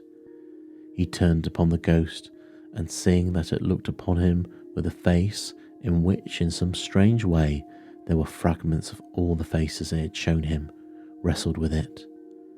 "Leave me, take me back, haunt me no longer." In the struggle, if that can be called a struggle, in which the ghost with no visible resistance on its own part was undisturbed by any effort of its adversary, Scrooge observed that its light was burning high and bright, and dimly connecting with its influence over him. He seized the extinguisher cap, and by all sudden action pressed it down upon its head. The spirit dropped beneath it, so that the extinguisher covered its whole form, but though Scrooge pressed it down with all his force, he could not hide the light, which streamed from under it in an unbroken flood upon the ground. He was conscious of being exhausted and overcome by an irresistible drowsiness, and further of being in his own bedroom. He gave the cap a parting squeeze, in which his hand relaxed, and he had barely time to reel to bed before he sank into a heavy sleep. Stave 3. The second of 3 spirits. Awaking in the middle of a prodigiously tough snore, and sitting up in bed to get his thoughts together, Scrooge had no occasion to be told that the bell was again upon the stroke of 1. He felt that he was restored to consciousness in the right nick of time, for the especial purpose of holding a conference with the second messenger dispatched to him through Jacob Marley's intervention, but finding that he turned uncomfortably cold when he began to wonder which of his sharp curtains this new spectre would draw back, he put them every one aside with his own hands, and lying down again, established a sharp lookout all round the bed, for he wished to challenge the spirit on the moment of its appearance, and did not wish to be taken by surprise and made nervous. Gentlemen of the free and easy sort, who plume themselves on being acquainted with a move or two, and being usually equal to the time of day, express this wide range of their capacity for the adventure by observing that they are good for anything from pitch and toss to manslaughter, between which opposite extremes no doubt there lies a tolerably wide and comprehensive range of subjects. Without venturing for Scrooge quite as heartily as this, I don't mind calling on you to believe that he was ready for a good broad range of strange appearances, and that nothing between a baby and rhinoceros would have astonished him very much. Now, being prepared for almost anything, he was not by any means prepared for nothing, and consequently, when the bell struck 1 and no shape appeared, he was taken with a violent fit of trembling, 5 minutes, 10 minutes, a quarter of an hour went by, yet nothing came. All this time he lay upon his bed, the very core and centre of a blaze of ruddy light which streamed upon it when the clock proclaimed the hour, and which, being only light, was more alarming than a dozen ghosts, as he was powerless to make out what it meant, or would it be at, and was sometimes apprehensive that he might be at that very moment an interesting case of spontaneous combustion, without having the consolation of knowing it. At last, however, he began to think, as you or I would have thought at first, for it is always the person not in the predicament who knows what ought to have been done in it, and would unquestionably have done it too, at last. I say he began to think that the source and secret of this ghostly light might be in the adjoining room, from whence, on further tracing it, it seemed to shine. This idea taking full possession of his mind, he got up softly and shuffled in his slippers to the door. The moment Scrooge's hand was on the lock, a strange voice called him by his name and bade him enter. He obeyed. It was his room, there was no doubt about it, but it had undergone a surprising transformation. The walls and ceilings were so hung with living green that it looked a perfect grove, from every part of which bright gleaming berries glistened. The crisp leaves of holly, mistletoe, and ivy reflected back the light as if so many little mirrors had been scattered there, and such a mighty blaze went roaring up the chimney as that dull petrification of a hearth had never known in Scrooge's time, or Marley's, or for many and many a winter season gone. Heaped up on the floor to form a kind of throne were turkeys, geese, game, poultry, brawn, great joints of meat, sucking pigs, long wreaths of sausages, mince pies, plum puddings, barrels of oysters, red-hot chestnuts, cherry-cheeked apples, juicy oranges, luscious pears, immense 12th cakes, and seething bowls of punch that made the chamber dim with their delicious steam. In easy state upon the couch there sat a jolly giant, glorious to see, who bore a glowing torch, in shape not unlike Planty's horn, and held it up, high up, to shield its light on Scrooge as he came peeping round the door. "Come in," exclaimed the ghost. "Come in and know me better, man." Scrooge entered timidly and hung his head before this spirit. He was not the dogged Scrooge he had been, and though the spirit's eyes were clear and kind, he did not like to meet them. "I am the ghost of Christmas present," said the spirit. "Look upon me." Scrooge reverently did so. It was clothed in one simple green robe, or mantle, bordered with white fur. This garment hung so loosely on the figure that its capacious breast was bare, as if disdaining to be warded or concealed by any artifice. Its feet, observable beneath the ample folds of the garment, were also bare, and on its head it wore no other covering than a holly wreath, set here and there with shining icicles. Its dark brown curls were long and free as its genial face, its sparkling joy, its open hand, its cheery voice, its unconstrained demeanour, and its joyful air. Girded round its middle was an antique scabbard, but no sword was in it, and the ancient sheath was eaten up with rust. "You have never seen the like of me before," exclaimed the spirit. "Never," Scrooge made to answer it. "Have you never walked forth with your younger members of my family, meaning, for I am very young, my elder brothers, born in these later years?" pursued the phantom.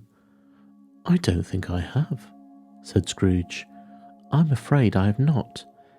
Have you had many brothers, spirit?" "More than 1,800, said the ghost. "A tremendous family to provide for," muttered Scrooge. The ghost of Christmas present rose. "Spirit," said Scrooge submissively, "conduct me where you will. I went forth last night on compulsion, and I learnt a lesson which is working now. Tonight, if you have aught to teach me, let me profit by it. Touch my robe. Scrooge did as he was told, and held it fast. Holly, mistletoe, red berries, ivy, turkeys, geese, game, poultry, brawn, meat, pigs, sausages, oysters, pies, puddings, fruit and punch, all vanished instantly.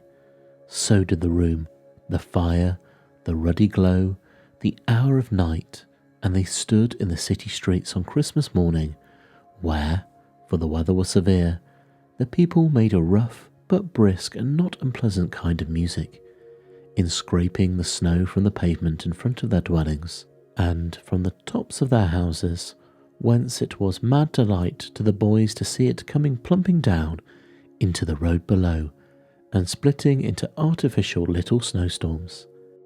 Their house fronts looked black enough, and the windows blacker, contrasting with the smooth white sheet of snow upon the roofs, and with the dirtier snow upon the ground, which last deposit had been ploughed up in deep furrows by the heavy wheels of carts and wagons, furrows that crossed and recrossed each other hundreds of times, where the great streets branched off and made intricate channels hard to trace in the thick yellow mud and icy water. The sky was gloomy, and the shortest streets were choked up with a dingy mist, half thawed, half frozen, whose heavier particles descended in a shower of sooty atoms if all the chimneys in Britain had, in one consent, caught fire and were blazing away to their dear heart's content.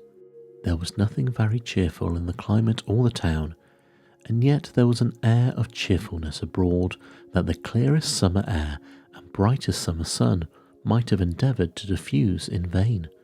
For the people who were shovelling away on the housetops were jovial and full of glee, calling out to one another from the parapets, and now and then exchanging a facetious snowball, better-natured missile far than many a worldly jest, laughing heartily if it went right, or not less heartily if it went wrong.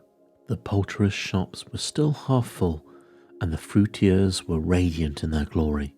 There were great, round, pot-bellied baskets of chestnuts, shaped like the waistcoats of jolly old gentlemen, lolling at the doors and tumbling out into the streets in their apoplectic opulence. There were ruddy, brown-faced, broad-girthed Spanish onions, shining in the fatness of their growth like Spanish friars, and winking from their shelves in wanton slyness at the girls as they went by, and glanced demurely at the hung-up mistletoe. There were pears and apples, clustered high in blooming pyramids. There were bunches of grapes made in the shopkeeper's benevolence to dangle from conspicuous hooks that people's mouths might water gratis as they passed, while there were piles of filberts, mossy and brown, and recalling in their fragrance ancient walks among the woods and pleasant shuffling ankle-deep through withered leaves. There were Norfolk biffins, squat and swarthy, setting off the yellow of the oranges and lemons, and in the great compactness of their juicy persons, urgently entreating and beseeching to be carried home in paper bags and eaten after dinner. The very gold and silver fish set forth among these choice fruits in a bowl, though members of a dull and stagnant blooded race appeared to know that there was something going on, and to a fish went gasping round and round their little world in slow and passionless excitement. The grocers, oh the grocers, nearly closed with perhaps 2 shutters down, or 1, but through those gaps such glimpses. It was not alone that the scales descending on the counter made a merry sound, or that the twine and roller parted company so briskly, or that the canisters were rattled up and down like juggling tricks, or even that the blended scents of tea and coffee were so grateful to the nose, or even that the raisins were so plentiful and rare, the almonds so extremely white, the sticks of cinnamon so long and straight, and the other spices so delicious, the candied fruits so caked and spotted with malted sugar as to make the coldest lookers-on feel faint and subsequently bilious. Nor was it that the figs were moist and pulpy, or that the French plums blushed in modest tartness through their highly decorated boxes, or that everything was good to eat and in its Christmas dress, but the customers were all so hurried and so eager in the hopeful promise of the day that they tumbled up against each other at the door, crashing their wicker baskets wildly, and left their purchases upon the counter, and came running back to fetch them, and committed hundreds of the like mistakes in the best humour possible, while the grocer and his people were so frank and fresh that the polished hearts with which they fastened their aprons behind might have been their own. They were worn outside for general inspection and for Christmas doors to peck at if they chose. But soon the steeples called good people all to church and chapel, and away they came, flocking through the streets in their best clothes and with their gayest faces. And at the same time they emerged from scores of by-streets, lanes, and nameless turnings, innumerable people carrying their dinners to the baker's shop. The sight of these poor revellers appeared to interest the spirit very much, for he stood with Scrooge beside him in a baker's doorway, and taking off the covers as their bearers passed, sprinkled incense on their dinners from his torch. And it was a very uncommon kind of torch, for once or twice when they were angry, words between some dinner carriers who had jostled each other, he shed a few drops of water on them from it, and their good humour was restored directly, for they said it was a shame to quarrel upon Christmas Day, and so it was. God love it, so it was. In time the bells ceased, and the bakers were shut up, and yet there was a genial shadowing forth of all these dinners, and the progress of their cooking, in the thawed blotch of wet above each baker's oven, where the pavement smoked as if stones were cooking too. "Is there a peculiar flavour in what you sprinkle from your torch?" asked Scrooge. "There is, my own." "Would it apply to any kind of dinner on this day?" asked Scrooge. "To any kindly given, to a poor one most." "Why to a poor one most?" asked Scrooge. "Because it needs it most." "Spirit," said Scrooge after a moment's thought, "I wonder you, of all the beings in the many worlds about us, should desire to cramp these people's opportunities of innocent enjoyment." "I?" cried the Spirit. "You would deprive them of their means of dining every seventh day, often the only day on which they can be said to dine at all," said Scrooge. "Wouldn't you?" "I?" cried the Spirit.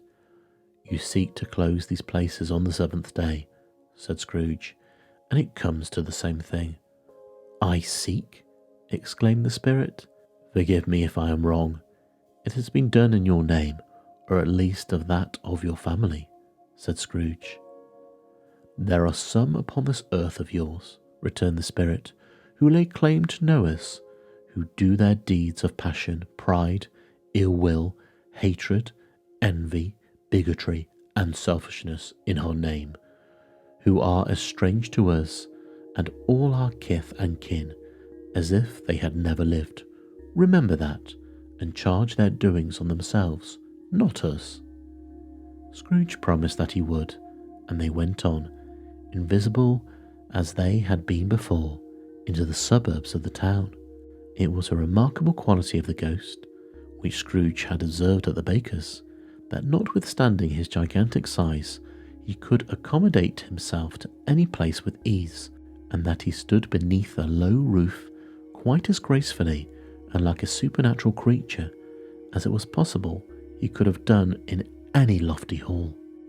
And perhaps it was the pleasure the good Spirit had in showing off this power of his, or else it would have been his own kind, generous, hearty nature and his sympathy with all poor men that led him straight to Scrooge's clerks. For there he went, and took Scrooge with him, holding to his robe, and on the threshold of the door the Spirit smiled, and stopped to bless Bob Cratchit's dwelling with the sprinkling of his torch. Think of that. Bob had 15 bob a week himself. He pocketed on Saturdays but 15 copies of his Christian name, and yet the ghost of Christmas present blessed his 4-room house.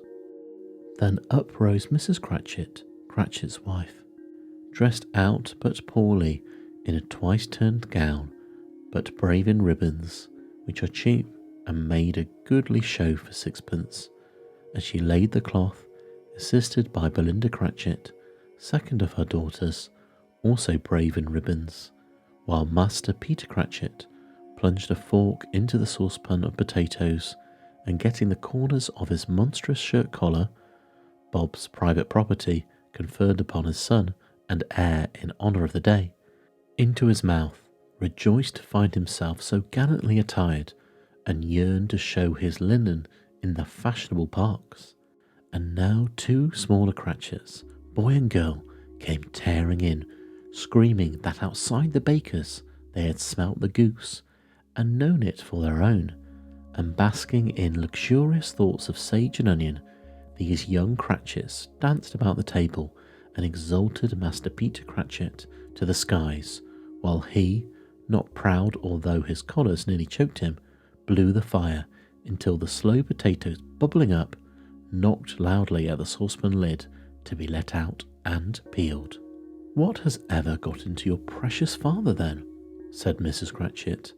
"And your brother Tiny Tim and Martha want as late as last Christmas by half an hour?" "Here's Martha, mother," said a girl, appearing as she spoke. "Here's Martha, mother," cried the 2 young Cratchits. "Hurrah! There's such a goose, Martha." "Why, bless your heart alive, my dear, how late you are," said Mrs. Cratchit, kissing her a dozen times, and taking off her shawl and bonnet for her with officious zeal. "We had a deal of work to finish up last night," replied the girl, "and had to clear away this morning, mother." "Well, never mind, so long as you are come," said Mrs. Cratchit. "Sit ye down before the fire, my dear, and have a warm Lord bless ye." "No, no, there's father coming," cried the 2 young Cratchits, who were everywhere at once. "Hide, Martha, hide." So Martha hid herself, and in came little Bob, the father, and at least 3 feet of comforter exclusively of the fringe, hanging down before him, and his threadbare clothes darned up and brushed to look seasonable, and Tiny Tim upon his shoulder. Alas for Tiny Tim, he bore a little crutch and had his limbs supported by an iron frame. "Why, where's our Martha?" cried Bob Cratchit, looking round. "Not coming," said Mrs. Cratchit. "Not coming?" said Bob, with a sudden declension in his high spirits, for he had been Tim's blood horse all the way from the church, and had come home rampant. "Not coming upon Christmas Day?" Martha didn't like to see him disappointed, as if it were only in joke, so she came out prematurely from behind the closet door and ran into his arms, where the 2 young Cratchits hustled Tiny Tim and bore him off into the wash-house, that he might hear the pudding singing in the copper. "And how did little Tim behave?" asked Mrs. Cratchit, while she had rallied Bob on his credulity, and Bob had hugged his daughter to his heart's content. "As good as gold," said Bob, "and better. Somehow he gets thoughtful, and sitting by himself so much, he thinks the strangest things you've ever heard. He told me, coming home, that he hoped the people saw him in the church, because he was a cripple, and it might be pleasant to them to remember upon Christmas Day who made lame beggars walk and blind men see." His active little crutch was heard upon the floor, and back came Tiny Tim before another word was spoken, escorted by his brother and sister to his stool before the fire, and while Bob, turning up his cuffs, as if, poor fellow, they were capable of being made more shabby, compounded some hot mixture in a jug with gin and lemons, and stirred it round and round, and put it on the hob to simmer, Master Peter, with the 2 ubiquitous young Cratchits, went to fetch the goose, with which they soon returned in high procession. Such a bustle ensued that you might have thought a goose the rarest of all birds, a feathered phenomenon, to which a black swan was a matter of course, and in truth it was something very like it in the house. Mrs. Cratchit made the gravy ready beforehand in a little saucepan, hissing hot. Master Peter mashed the potatoes with incredible vigour. Miss Belinda sweetened up the apple sauce. Martha dusted the hot plates. Bob took Tiny Tim beside him in a tiny corner at the table, and the two young Cratchits set chairs for everyone, not forgetting themselves, and mounting guard upon their posts, crammed spoons into their mouths, lest they should shriek for goose before their turn came to be helped. At last the dishes were set upon, and grace was said. It was succeeded by a breathless pause, as Mrs. Cratchit, looking slowly all along the carving knife, prepared to plunge it in the breast. For when she did, and when the long-expected gush of stuffing issued forth, one murmur of delight arose all around the board, and even Tiny Tim, excited by the two young Cratchits, beat on the table with the handle of his knife, and feebly cried, "Hurrah!" There never was such a goose. Bob said he didn't believe there ever was such a goose cooked. Its tenderness and flavour, size and cheapness were the themes of universal admiration. Eked out by applesauce and mashed potatoes, it was a sufficient dinner for the whole family. Indeed, as Mrs. Cratchit said, with great delight, surveying one small atom of a bone upon the dish, they hadn't ate it all at last. Yet everyone had enough, and the youngest Cratchits in particular were steeped in sage and onion to the eyebrows. But now, the plates being changed by Miss Belinda, Mrs. Cratchit left the room alone, too nervous to bear witness, to take the pudding up and bring it in. Suppose it should not be done enough. Suppose it should break in turning out. Suppose somebody should have got over the wall of the backyard and stolen it, while they were merry with the goose, a supposition at which the two young Cratchits became livid. All sorts of horrors were supposed. Hello, a great deal of steam. The pudding was out of the copper. A smell like washing day. But the cloth, a smell like an eating house and a pastry cook's next door to each other, with a laundress's next door to that. That was the pudding. In half a minute, Mrs. Cratchit entered, flushed but smilingly proud, with the pudding, like a speckled cannonball so hard and firm, blazing in half a quartern of ignited brandy, and bedight with Christmas holly stuck into the top. Oh, a wonderful pudding, Bob Cratchit said, and calmly too, that he regarded it as the greatest success achieved by Mrs. Cratchit since their marriage. Mrs. Cratchit said that now the weight was off her mind, she would confess she had her doubts about the quantity of flour. Everybody had something to say about it, but nobody said or thought it was at all a small pudding for a large family. It would have been flat heresy to do so. Any Cratchit would have blushed to hint at such a thing. At last the dinner was all done. The cloth was cleared, the hearth was swept, the fire was made up. The compound in the jug being tasted and considered perfect, apples and oranges were put upon the table, and a shovel full of chestnuts on the fire. Then all the Cratchit family drew round the hearth, in what Bob Cratchit called a circle, meaning half a one, and at Bob Cratchit's elbow stood the family display of glass, 2 tumblers, and a custard top without a handle. These held the hot stuff from the jug, however, as well as golden goblets would have done, and Bob served it out with beaming looks, while the chestnuts on the fire sputtered and cracked noisily. Then Bob proposed, "A Merry Christmas to us all, my dears. God bless us all," which all the family re-echoed. "God bless us, everyone," said Tiny Tim, the last of all. He sat very close to his father's side upon his little stool.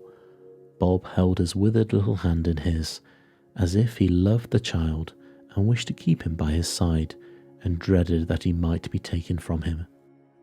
"Spirit," said Scrooge, with an interest he had never felt before, Tell me if Tiny Tim will live."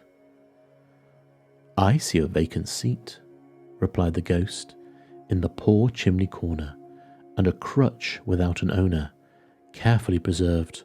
If these shadows remain unaltered by the future, the child will die." "No, no," said Scrooge. "Oh no, kind spirit, say he will be spared." "If these shadows remain unaltered by the future, none other of my race," returned the ghost, "will find him here. What then? He will be like to die. He'd better do it and decrease the surplus population."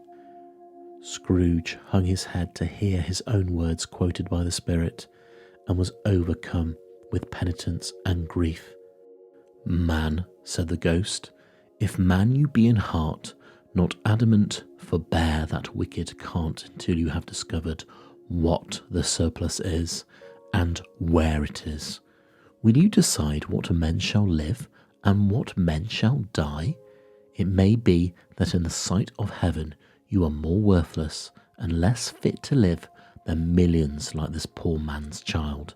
O God, to hear the insect on the leaf pronouncing on the too much life among his hungry brothers in the dust."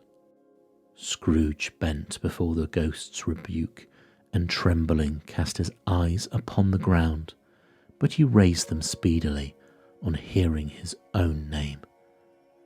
"Mr. Scrooge," said Bob, "I give you Mr. Scrooge, the founder of the feast." "The founder of the feast indeed," cried Mrs. Cratchit, reddening. "I wish I had him here.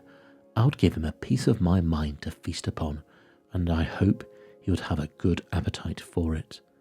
"My dear," said Bob, "the children, Christmas Day." "It should be Christmas Day, I am sure," said she, "on which one drinks the health of such an odious, stingy, hard and feeling man as Mr. Scrooge. You know he is, Robert. Nobody knows it better than you do, poor fellow." "My dear," was Bob's mild answer, "Christmas Day." "I'll drink his health for your sake and the day's," said Mrs. Cratchit. "Not for his. Long life to him, a Merry Christmas and a Happy New Year. He'll be very merry and very happy, I have no doubt." The children drank the toast after her. It was the first of their proceedings which had no heartiness. Tiny Tim drank it last of all, but he didn't care twopence for it. Scrooge was the ogre of the family. The mention of his name cast a dark shadow on the party, which was not dispelled for a full 5 minutes.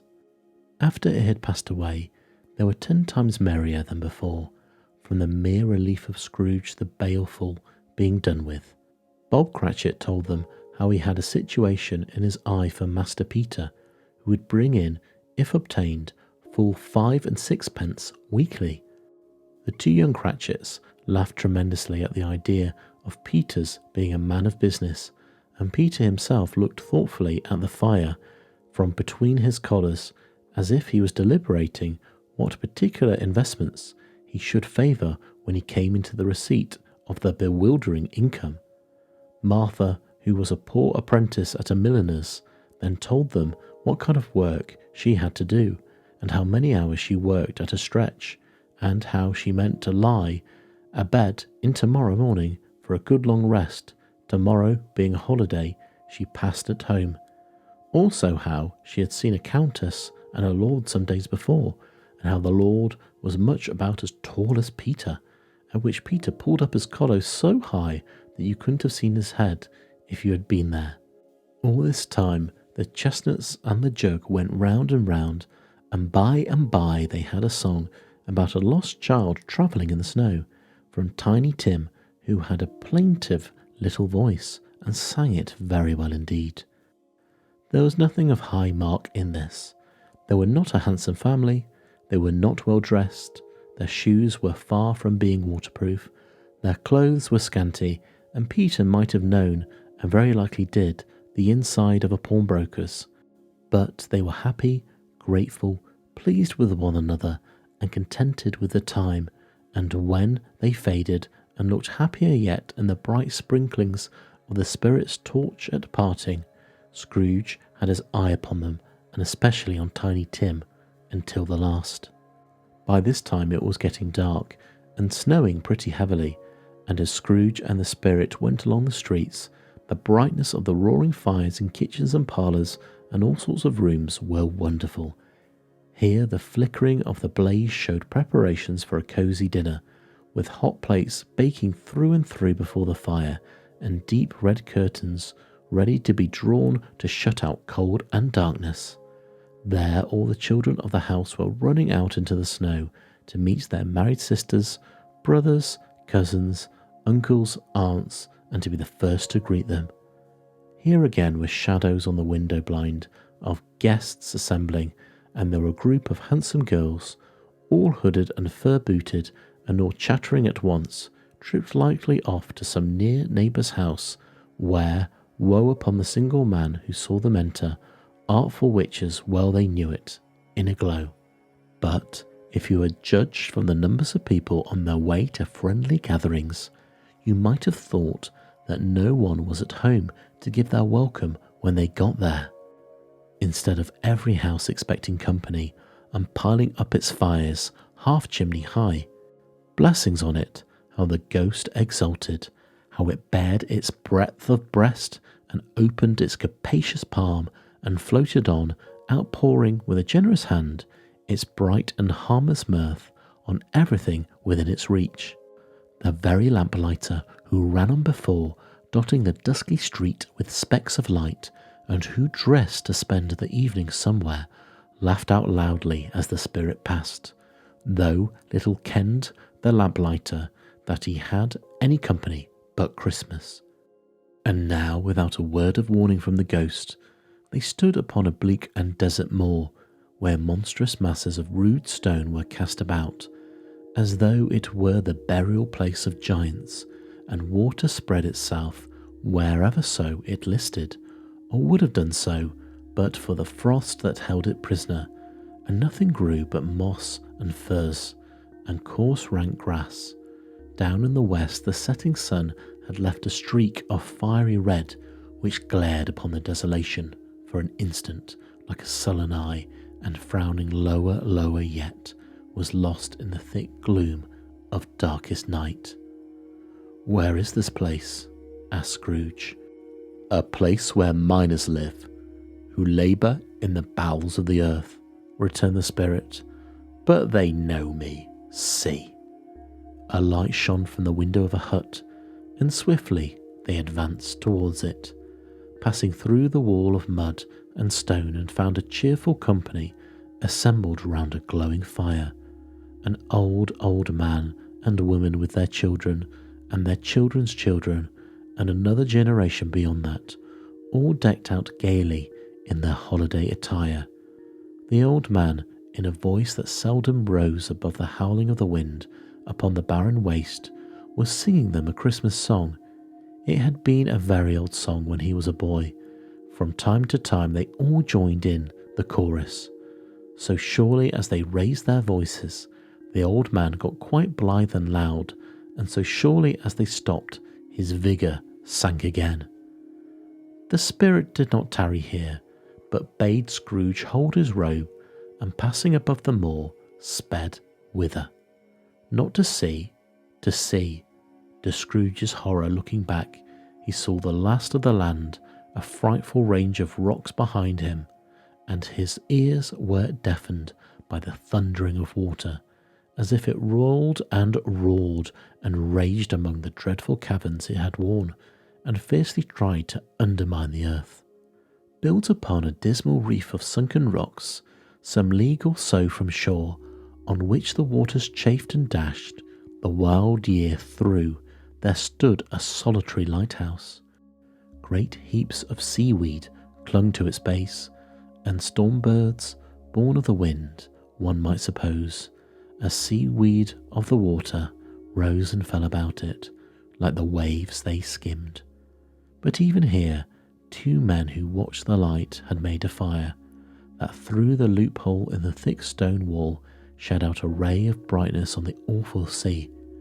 Joining their horny hands over the rough table at which they sat, they wished each other Merry Christmas in their can of grog, and one of them, the elder too, with his face all damaged and scarred with hard weather, as the figurehead of an old ship might be, struck up a sturdy song that was like a gale in itself. Again the ghost sped up above the bleak and black sea, on and on, being far away as he told Scrooge from any shore they lighted on a ship. They stood beside the helmsman at the wheel, the lookout in the bow, the officers who had the watch, dark ghostly figures in their several stations, but every man among them hummed a Christmas tune, or had a Christmas thought, or spoke below his breath to his companion of some bygone Christmas day, with homeward hopes belonging to it, and every man on board, waking or sleeping, good or bad, who had a kinder word for another on that day than on any day in the year, and had shared to some extent in its festivities, and had remembered those he cared for at a distance, and he had known that they were delighted to remember him. It was a great surprise to Scrooge, while listening to the moaning of the wind, and thinking what a solemn thing it was to move on through the lonely darkness over an unknown abyss whose depths were secrets as profound as death. It was a great surprise to Scrooge, while thus engaged, to hear a hearty laugh. It was a much greater surprise to Scrooge to recognise it as his own nephew's, and to find himself in a bright, dry, gleaming room, with the spirit standing smiling by his side, and looking at the same nephew with approvingly affability. "Ha ha," laughed Scrooge's nephew. "Ha ha ha. If you should happen by any likely chance to know a man more blessed in a laugh than Scrooge's nephew, all I can say is, I should like to know him too. Introduce him to me, and I'll cultivate his acquaintance." It is a fair, even-handed, noble adjustment of things, and while there is infection in disease and sorrow, there is nothing in the world so irresistibly contagious as laughter and good humour. When Scrooge's nephew laughed in this way, holding his sides, rolling his head, and twisting his face into the most extravagant contortions, Scrooge's niece by marriage laughed as heartily as he, and their assembled friends, being not a bit behindhand, roared out lustily, "Ha ha ha ha ha. He said that Christmas was a humbug, as I live," cried Scrooge's nephew. "He believed it too." "More shame for him, Fred," said Scrooge's niece indignantly. "Bless those women, they never do anything by halves. They are always in earnest." She was very pretty, exceedingly pretty, with a dimpled, surprised-looking capital face, a ripe little mouth that seemed made to be kissed, and no doubt it was, all kinds of good little dots about her chin that melted into one another when she laughed, and the sunniest pair of eyes you ever saw in any little creature's head. Altogether, she was what you would have called provokingly, you know, but satisfactory too. Oh, perfectly satisfactory. "He's a comical old fellow," said Scrooge's nephew. "That's the truth, and not so pleasant as he might be. However, his offences carry their own punishment. I have nothing to say against him." "I'm sure he is very rich, Fred," hinted Scrooge's niece. "At least you always tell me so." "What of that, my dear?" said Scrooge's nephew. "His wealth is of no use to him. He don't do any good with it. He don't make himself comfortable with it. He hasn't the satisfaction of thinking, that he is ever going to benefit us with it." "I've no patience with him," observed Scrooge's niece. Scrooge's niece's sisters and all the other ladies expressed the same opinion. "Oh, I have," said Scrooge's nephew. "I am sorry for him. I couldn't be angry with him if I tried. Who suffers by his ill whims? Himself always. Here he takes it into his head to dislike us, and he won't come and dine with us. What's the consequence? He don't lose much of a dinner." "Indeed, I think he loses a very good dinner," interrupted Scrooge's niece. Everyone else said the same, and they must be allowed to have been competent judges, because they had just had dinner, and with the dessert upon the table were clustered round the fire by lamplight. "Well, I'm very glad to hear it," said Scrooge's nephew, "because I hadn't great faith in these young housekeepers. What do you say, Topper?" Topper had clearly got his eye upon one of Scrooge's niece's sisters, for he answered that a bachelor was a wretched outcast, who had no right to express an opinion on the subject, whereat Scrooge's niece's sister, the plump one with the lace tucker, not the one with the roses, blushed. "Don't go on, Fred," said Scrooge's niece, clapping her hands. "He never finishes what he begins to say. He's such a ridiculous fellow." Scrooge's nephew revelled in another laugh, and as it was impossible to keep the infection off, though the plump sister tried hard to with aromatic vinegar, his example was unanimously followed. "I was only going to say," said Scrooge's nephew, "that the consequences of taking a dislike to us and not making merry with us is, as I think, that he loses some pleasant moments, which could do him no harm. I am sure he loses pleasanter companions that he can find in his own thoughts, either in his mouldy old office or his dusty chambers. I mean to give him the same chance every year, whether he likes it or not, for I pity him. He may rail at Christmas till he dies, but he can't help thinking better of it. I defy him, if he finds me going there in good temper year after year and saying, 'Uncle Scrooge, how are you?' If it only puts him in the vein to leave his pure clerk £50, that's something, and I think I shook him yesterday." It was their turn to laugh now at the notion of his shaking Scrooge, but being thoroughly good-natured and not much caring what they laughed at, so they laughed at any rate, he encouraged them in their merriment and passed the bottle joyously. After tea they had some music, for they were a musical family, and they knew what they were about, and they sung a glee or catch. I can assure you, especially Topper, who could growl away in the bass like a good one, and never swell the large veins in his forehead, or get red in the face over it. Scrooge's niece played well upon the harp, and played among other tunes a simple little air, a mere nothing you might learn to whistle in 2 minutes, which had been familiar to the child who fetched Scrooge from the boarding school, as he'd been reminded by the ghost of Christmas past. When this strain of music sounded, all the things the ghost had shown him came upon his mind. He softened more and more, and thought if he could have listened to it often, years ago, he might have cultivated the kindness of life for his own happiness with his own hands, without resorting to the sexton's spade that buried Jacob Marley. And they didn't devote the whole evening to music. After a while they played at forfeits, for it is good to be children sometimes, and never better than at Christmas, when its mighty founder was a child himself. There was first a game at Blyman's Buff. Of course there was, and I no more believe Topper was really blind than I believe he had eyes in his boots. My opinion is that it was a done thing between him and Scrooge's nephew, and that the ghost of Christmas present knew it. The way he went after that plump sister in the lace tucker was an outrage on the credulity of human nature, knocking down the fire irons, tumbling over the chairs, bumping against the piano, smothering himself among the curtains. Wherever she went, there he went. He always knew where the plump sister was. He wouldn't catch anybody else. If you had fallen up against him, as some of them did, on purpose, he would have made a feint of endeavouring to seize you, which would have been an affront to your understanding, and would instantly have been sidled off in the direction of the plump sister.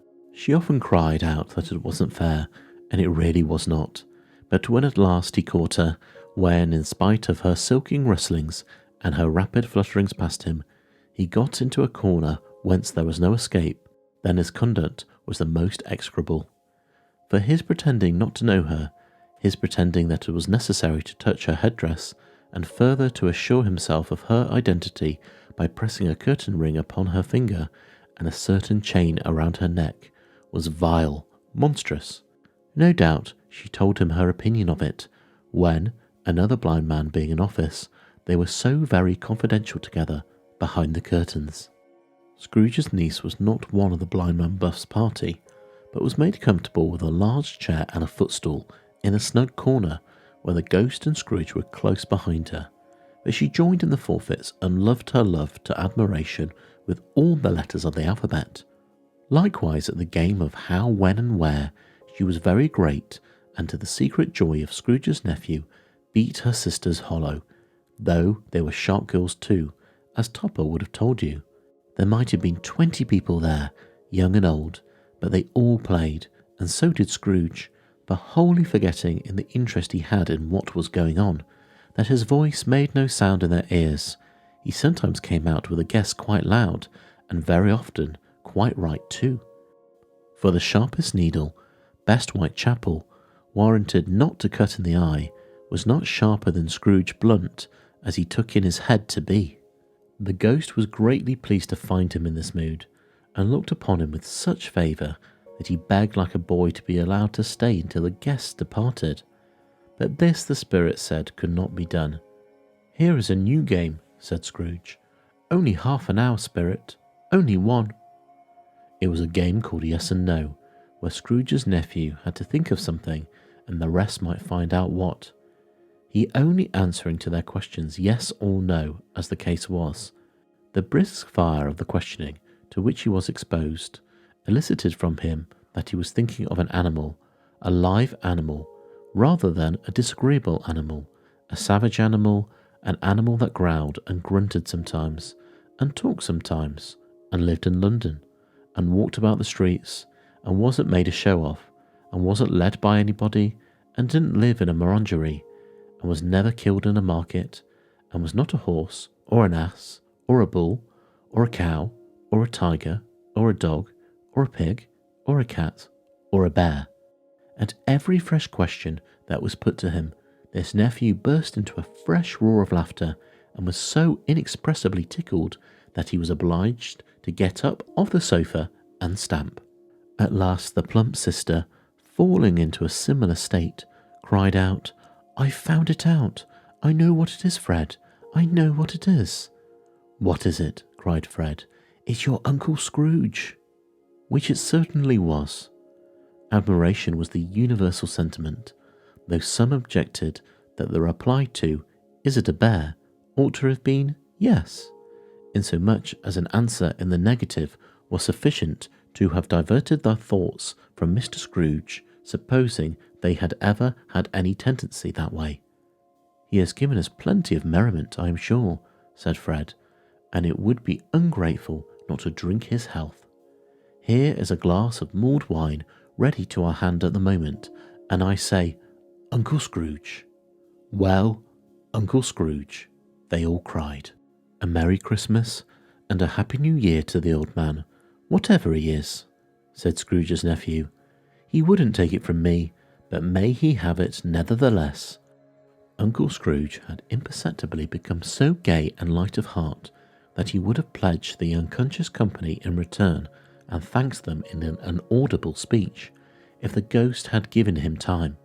But the whole scene passed off in the breath of the last word spoken by his nephew, and he and the spirit were again upon their travels.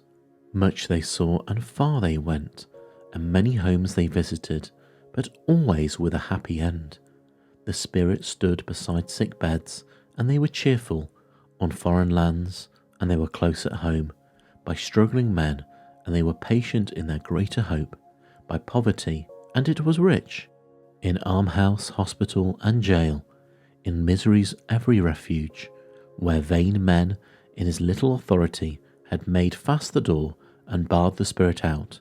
He left his blessing and taught Scrooge his precepts. It was a long night, if it were only a night, but Scrooge had his doubts of this, because the Christmas holidays appeared to be condensed into the space of time they passed together. It was strange, too, that while Scrooge remained unaltered in his outward form, the ghost grew older, clearly older. Scrooge had observed this change, but never spoke of it, until they left a children's 12th night party, when, looking at the spirit, as they stood together in an open place, he noticed that its hair was grey. "Are spirits' lives so short?" asked Scrooge.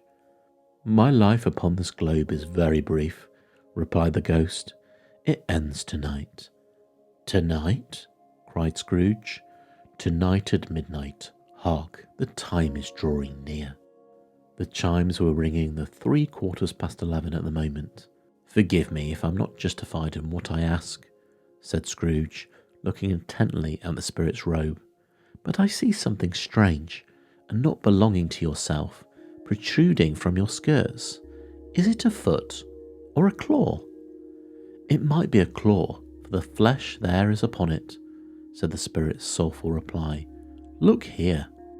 From the foldings of its robe, it brought 2 children, wretched, abject, frightful, hideous, and miserable. They knelt down at its feet and clung upon the outside of its garment. "Oh man, look here down here," exclaimed the ghost. There was a boy and girl, yellow, meagre, ragged, scowling, wolfish, but prostrate too in their humility, where graceful youth should have filled their features out and touched them with its freshest tints. A stale and shriveled hand, like that of age, had pinched and twisted them and pulled them into shreds. Where angels might have sat enthroned, devils lurked and glared out menacing. No change, no degradation, no perversion of humanity in any grade through all the mysteries of wonderful creation has monsters half so horrible and dread. Scrooge started back, appalled. Having them shown to him in this way, he tried to say they were fine children, but the words choked themselves, rather than be parties to a lie of such enormous magnitude. "Spirit, are they yours?" Scrooge could say no more. "They are man's," said the spirit, looking down upon them, "and they cling to me, appealing from their fathers. This boy is ignorance, this girl is want. Beware them both and all their degree, but most of all beware this boy, for his brow I have seen written which is doom, unless the writing be erased. Deny it," cried the spirit, stretching out its hand towards the city.